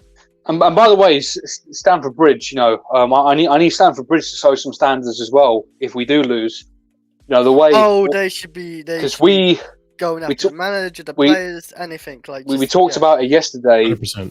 We talked about it yesterday how it was a library in there against Fulham, and also the way that when Willian walked up to take a corner, they were singing the "He Hates Tottenham" song. Like, what are we actually doing here? Can we have a bit of standards, please? And if we lose that game, if we lose him after the match, I feel like you can yes, absolutely in the game now. Absolutely, don't sing it in the game when we're bad at set pieces and he's taking a corner. What are we doing here? So if we lose that Middlesbrough game, I need boos. I need you don't know what you're doing, because the last time we did that, the manager got sacked, and deservedly so. Yes. Potter, yeah. Potter didn't get sacked until Stamford Bridge turned on him. Listen to the fan base about Mason Mount, no, Oliver. This is the point I was supposed to bring up to you before when you mentioned it. This is why I don't believe owners even still listen to fans in general. They made up their mind on Mason Mount. That's you can tell the match-going fans wanted to keep him. They literally showed a banner again. They was doing all sorts. Just the ownership didn't want to keep Mason Mount. And plus, Mason Mount didn't want to stay as well, of course. Yeah. But that's the thing. It kind of worked out there, whereas we could tell that this ownership wanted to keep Graham Potter until the end of the season by any cost, unless we were pretty much unless we were going to enter the relegation zone. That's the only thing that probably would have gotten him sacked. We did pretty much stay to the end of the season with Potter. We wasted a whole year. Well, there you go. But and this is what I'm saying from like we have evidence that this ownership reacts a certain way when fans turn on a manager in the ground. I don't think they'll react in January or February time. I don't care if you like Mauricio Pochettino. You cannot accept losing to Middlesbrough. We have to beat them. I can't see us losing at home. But that's the frustrating part, worst, Oliver. That's the frustrating part. Both of you guys. We're still getting results. Like, think about it. Guys, we're in 9th place right now. This is the first time we've been out of 10th place for a hot minute now. We're in 9th place. We're going back to 10th, Marshall, after Liverpool. I hope you know. Maybe. I think you're right. I think you're right, Chris. But it's also a maybe, because we've seen this team can perform against. Oh yeah, against all the big teams. Actually, the top 4, top 6. We've not actually lost, except for Man United's even top 6, but the big 6 teams anyway. I think we've only lost one game, and that's against Man United somehow. Out of all the teams, we're not lost to City, we're not lost to Tottenham, we're not lost to Arsenal, we're not even lost to Liverpool. Just Man United. I guess I'll answer that, Marshall, by saying that a very similar thing happened to Graham Potter last season. So we lost to Southampton and we lost to Spurs, and there was outrage at that. The fans hadn't quite gone into you don't know what you're doing and Potter out and all that. At least in the stadium, they hadn't been doing that. Then we beat Leeds. Then we beat Dortmund. Then we beat Leicester. we won 3 games on the bounce, and it was starting to look like that those cracks were being papered over. And then we drew to Everton and we lost to Villa, and that 1-2 punch combined with the fans turning got the guy out of the club. They reacted. Fair enough. Yeah, I'll give you that. Yeah, that's exactly what happened. That could happen, but I have my doubts. However, the only issue is that it's at Anfield. Yeah, we've got a very crucial run coming up, by the way, especially in the Premier League. I'm not even just talking about the cups, because the cups have to be held in equal esteem. But just talking about the Premier League, we have Liverpool on deadline day. We have Wolverhampton Wanderers. We have Manchester City. We have Spurs. I can't remember who the other team is, but we have some pretty big games there that we have to pick up points in. And it's not because we have any right to be better than them. It's just based on where we are and where we could be. Yeah. It's again, I don't think he's gonna get sacked, Poch, this season at least. I think he's gonna be given to the end of the season and they're gonna assess it. But regardless, it's these results lately and how there's potential, not even our results, but the results of the other teams, and how there's still potential to get a European spot, that makes it so that Poch hasn't been sacked yet. I think if we were in another situation where we had no chance for any European spot at all, or if we had been knocked out of an FA Cup or a Carabao Cup by now, I think we're talking about a different story. I think we're talking about potentially Poch would have been sacked and we would have brought something else. But coming back to this as well, this does frustrate me, right? Because that's something that it could be the players, but it could also be the managers. It could also be Pochettino coaching into them, like, don't go through the middle. Go through the wings, play it safe. I don't want you guys taking risky passes. And at the same time, Enzo and Caicedo being instructed to be in those areas. So it's kind of a 50-50 for me. I'm curious to know what it actually could be. Probably never find out what it is. I'd like to make an explanation, if possible, though, about playing through the middle versus playing through the wings. So I'm going to try and sort of describe it based on the graphic we have on the screen right now. So we have sure. So let's say the centre back has the ball. He passes it to, say, the right back, and the right back. If you sorry, go ahead. So if you're going down the wings, you're going to play a ball directly into the winger. The winger has his back to a defender, and then he's got to pass backwards, and then you do the horseshoe thing. Mm-hmm. When you go through the middle, centre back passes to the midfielder, then the winger gets to receive the ball with his back to the touchline, and they're open to pass it back into the striker. There's more avenues to play through the middle.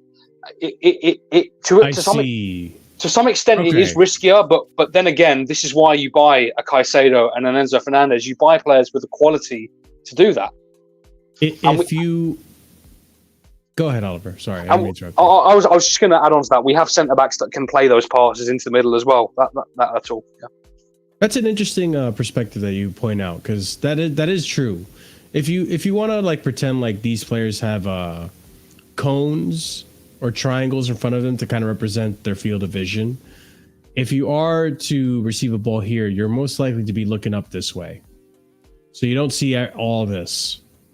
But if you receive it to the midfield and your back is to the touchline, you don't need to be looking for anyone here. You are the last player there, and you have all this vision to pick out a pass over here if you want to go long or switch the ball, or here if you want to see the striker. So yes, you do give yourself the opportunity to create more chances and going through the middle. Yeah. And by the way, before anyone in the live chat says that I'm talking out my arse, that's the way Pep Guardiola explained it. So if you want to criticize, if you're going to criticize me, then you're going to criticize him pretty much. That's all. But it's also like this is I think what the way I like to break down football analysis, the way I like to watch these games is using logic. But it's just like you can't forget, like, these players are human. And so they're not AI. They're not you playing FIFA. They can't see the things you see. They have eyes and hearing. Play like FIFA gameplay, we're doomed. FIFA gameplay is just shocking to watch. Honestly, Sure, football's but my doing point being is that like they have the restrictions that they have within just human capacity. So like yes, when you receive a ball, you're less likely to see what's going on here, unless you're like a Frank Lampard type of player who, before you receive the ball, you know where the ball is going. These players aren't there yet. They're inexperienced. They're young. They have to learn that side of the game. But regardless, yes, you are more likely to see the rest of the field if you receive the ball from the middle, which is another thing that, again, it's not being coached. I don't know what the fuck Pochettino's doing in the training. If he's just conditioning these guys to be physically fit and hoping that that's going to be enough to carry them in these games, and these players are brilliant enough to, you know, create chances and make their own tactics, and that he doesn't have to do anything, which again goes back to what I was saying. It's just frustrating. It's frustrating when we see these things and seeing how we could have had a manager that instilled a style of play that forces us to play more to Caicedo or Enzo in these positions rather than be scared and not take the risk, because there's no tactic, there's no instruction to do this. It's more like, hey, just create chances. And so like we're going to play the safe route and do what we know is what the players know is best, which is, okay, this is safer. Manager doesn't tell me to pass it through here to the midfield because we want to keep possession, all this and that. So it is frustrating. Let's continue the video though. First pass out of defense is killing this Chelsea team. Like, I had a look at the average positions, right, for everybody last night. I'll overlay them here.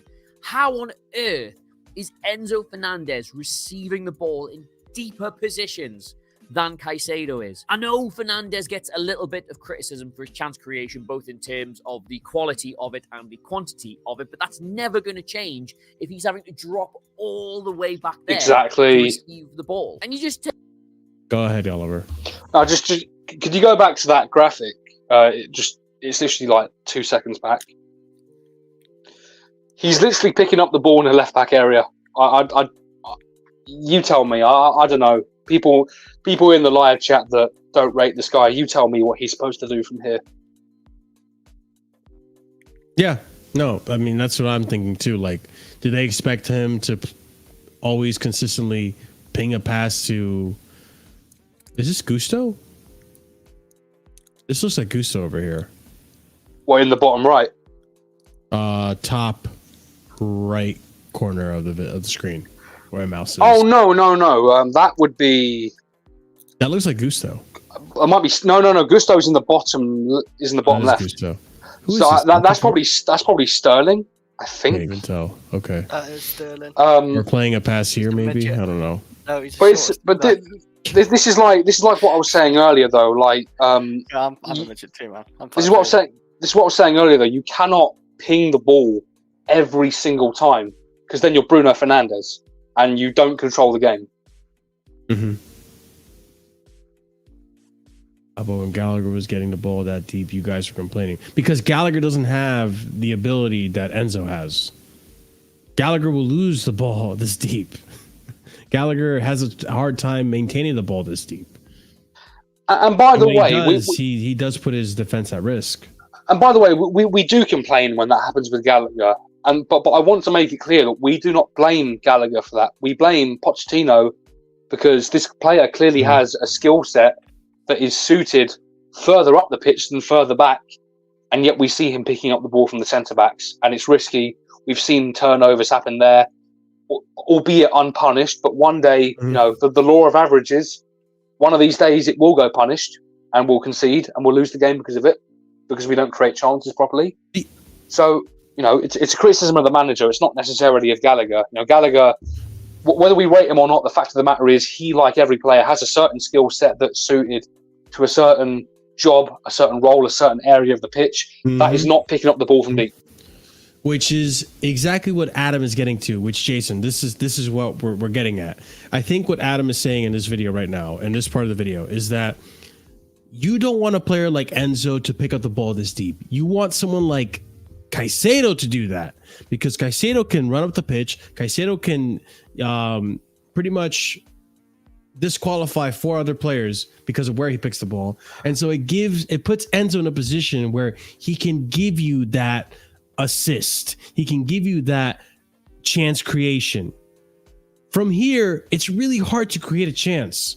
It's a lot easier to create a chance when you're further up the pitch, when you're on the opposing player's side of the pitch. That is either it's a managerial thing that's being managed, that POCH is saying, Enzo, I want you to drop down. I want Caicedo to stay in the midfield or whatever.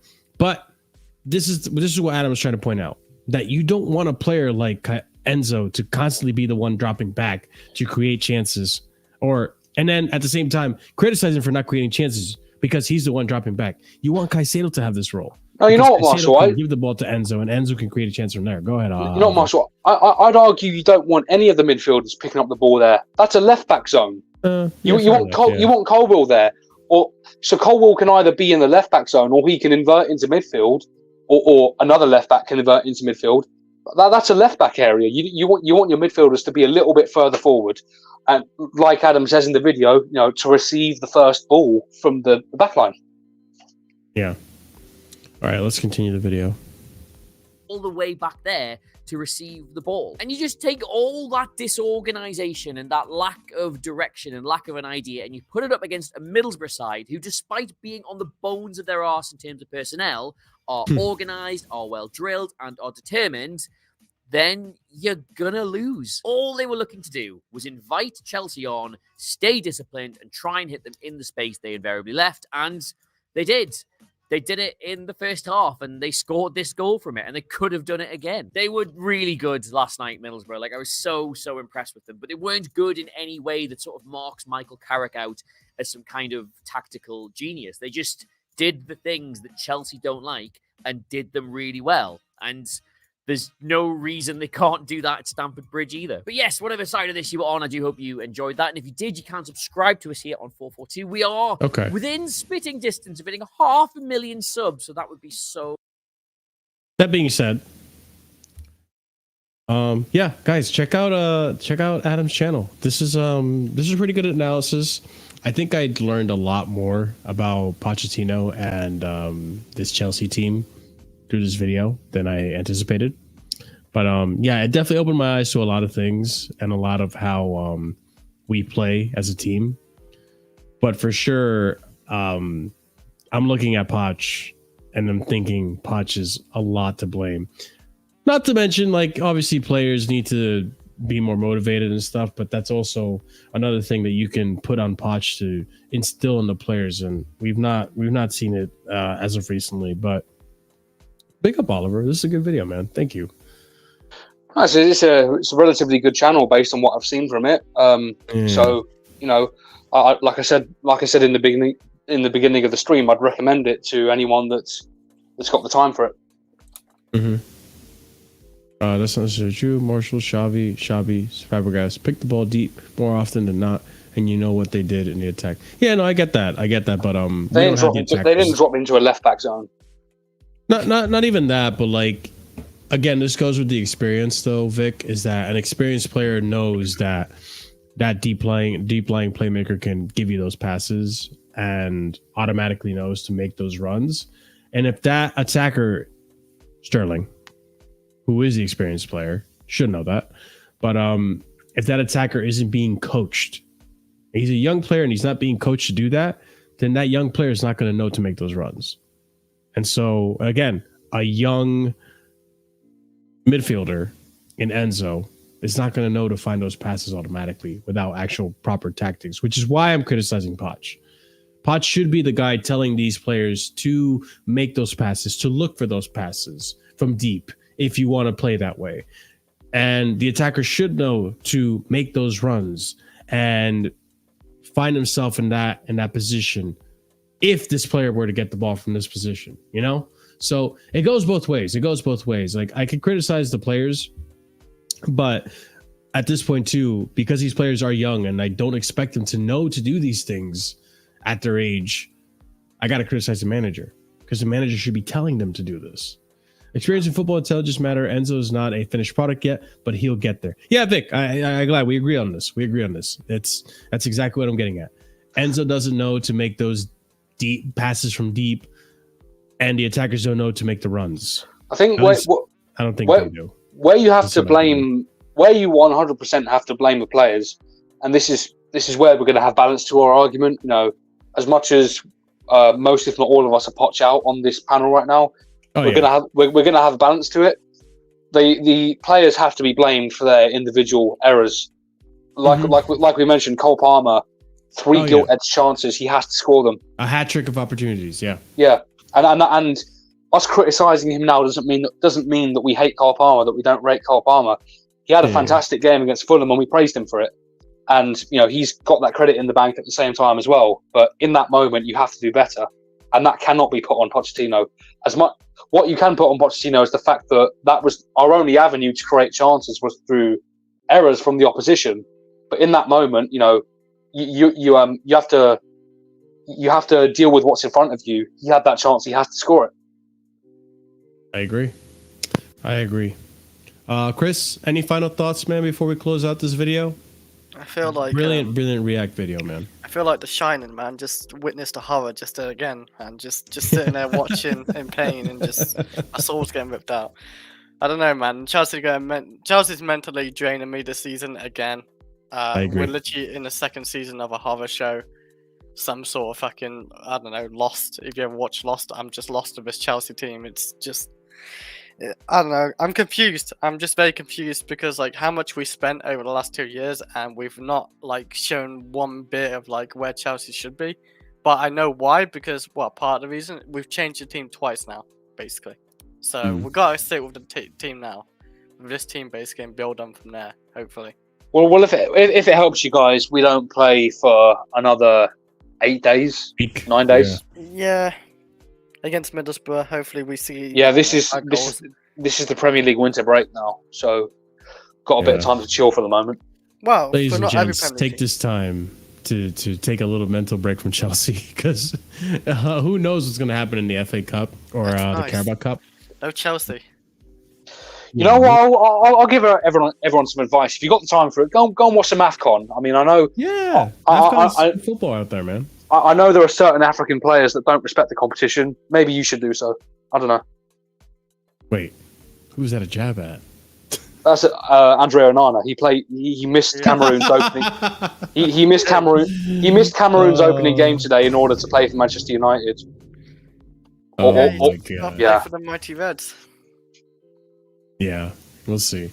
But ladies and gents, that's it for today. That's the AFCON Prime. Okay, Prime, do what you got to do, because I'm closing out. What's this? Okay. Yeah, I was listening to bits of what you guys were talking about. There's nothing wrong with Enzo like dropping deep to receive the ball and play it out, so long as you're drilled to do it that way. Like we used to do that a lot with Jorginho under Sarri and also under Tuchel as well. Yeah. Poch wants to bring in experienced players because he thinks that will fix everything. But arguably, that could cost him his job. If we still had Jorginho, Rudiger, Christensen, all these experience, they would chase him out the club. Like we've seen it happen before. Particularly with him when he's not really coaching or drilling like anything into place. What else? The rest of what you guys are saying, like I agree with that and stuff. Would you guys take back Sarri? I don't want to make this discussion on our manager picks because I'm saving that for the next Casually FC stream. But to answer your question, yes. Okay. I was thinking a coach who I do have a short list. He's experienced. And this is something I was actually thinking about while watching like 10, 15 minutes ago when I was watching the stream on my way home. He's okay. Actually, I'll save the rest of that thought for that stream. Then never mind. But yeah, because I feel like we all kind of have a short list, but I actually sat down and really thought it through, and I have a short list that I wanted to pitch to you guys to see what we think about my choices. But a realistic short list or an aspirational short list? Yes and no. Interesting. I haven't really thought of a short list besides like Simeone and Nagelsmann. So yeah, I'll do that too actually. Yeah, it's like it's not like Pep is on the short list. You know what I mean? Like it's options that we could get. No, but I'm not even talking about Pep. Like one of you two just mentioned Simeone there. Like, he's the highest paid manager in the world. I don't think Simeone's going to things like that. I just don't see it, you know. And obviously, like, people keep saying Simeone is unrealistic. If this board put together an actual, like, not in terms of money, but in terms of like telling them what the project is, what we're trying to do and develop, and he's ahead of that, and he will be giving time. Like, I trust Simeone with time, so I know what he can do. I know what he can build. I would trust him too, Prime. But the problem is that this ownership don't want to do that. They, you know, they wanted Tuchel to collab. They wanted Tuchel to collaborate them. They got angry when Enrique said we need to sell all of our wingers. That's not the approach. Based on current evidence, that's not the approach they want to take. And unless they change that approach, nothing's changing with the recruitment of the manager. Yeah, I know, and I think that would be the problem. It's not if they were willing to get Simeone, I think he would come. I think the problem, you're right, the problem would be the owners. But yeah, I agree. But we'll definitely go in depth on a stream for that, especially now that we have like a little bit of an 8-day break until the next stream. But that being said, ladies and gents, this has been the React stream. Big up to FourFourTwo for that video. That was an excellent video that pretty much broke down that game in ways that I didn't see it before. So big up to Adam and FourFourTwo. Be sure to check out his channel down below in the description if you want to watch the full video uninterrupted. You know, on no commentary on it, besides his own. But yeah, we'll be back. I want to say Wednesday for a Casually Chelsea show. I think there's going to be some news we're going to be discussing, and probably discussing the short list of managers I'm thinking about. And just probably discussing the whole Chelsea thing. What's up? We don't play Middlesbrough for another week. Oh, I thought it was. I think probably it's winter break. We play them on the 23rd of January. Yeah, it's gonna be a while. That's a Tuesday. This is before the Middlesbrough game, the analysis we did. Because that's the next game we're going to play, but it's going to be a while until we do it. But yeah, ladies and gents, if you haven't done so already, smash up that like button. Does help out the channel. Let me check how many likes we're at. We're at 33 likes. Let's see if we can get to 35 likes. There's 40, almost 50 of you in here. So go ahead, smash up the likes. We are going to be rating Flawless and Sarcasm City. If you guys were here yesterday, Winter Surfer was hosting. Big up to him. And thank you so much, Andrew, for hosting in my absence. And hope you guys were nice to him. And go ahead and big him up. He's on that channel right now as one of the panels. So yeah, go show him some love. Go show Flawless some love over on that raid at Sarcasm City. Subscribe if you haven't done so already. We're on our way to 2.4K. Big goal is 3K. So let's hopefully get to that before the end of this year. I would appreciate it, guys. It would mean the world to me if you did show support in that sense. Also, check out the links in the description below for all types of other content, especially a Discord. Discord's an awesome place where you guys can engage with the community and also can suggest more videos for us to react to. So check out the Discord if you haven't done so already. And leave a comment down below. Let us know your thoughts on everything we discuss. As always, guys, at the end of every video, we like to give shout outs to our proper casual and higher tiered members. That's going to be going to Hassan Nawaz, OG Turbo Jesus, Dark, Scott, Adrian, Will, A. Solomon. Thank you guys so much for all the support that you've shown Casually FC at that tier for so long now. And big up to everyone else who's also a member of the channel. You guys have been awesome. It does help fund the channel. It does help pay for things like StreamYard, the setup, and the more we have in terms of support on the channel, the more that we can do in terms of production wise and entertainment and how much more content we can put out there. So none of the support that you guys are giving us is going in vain. It is going to improving the content on the channel as always. But yeah, guys, we're going to go ahead and raid Flawless over at Sarcasm City. Copy and paste that raid message. Let them know where you're coming from. As always, guys, thank you so much for being here. Always a pleasure. And stay casual. Have a wonderful night. Peace.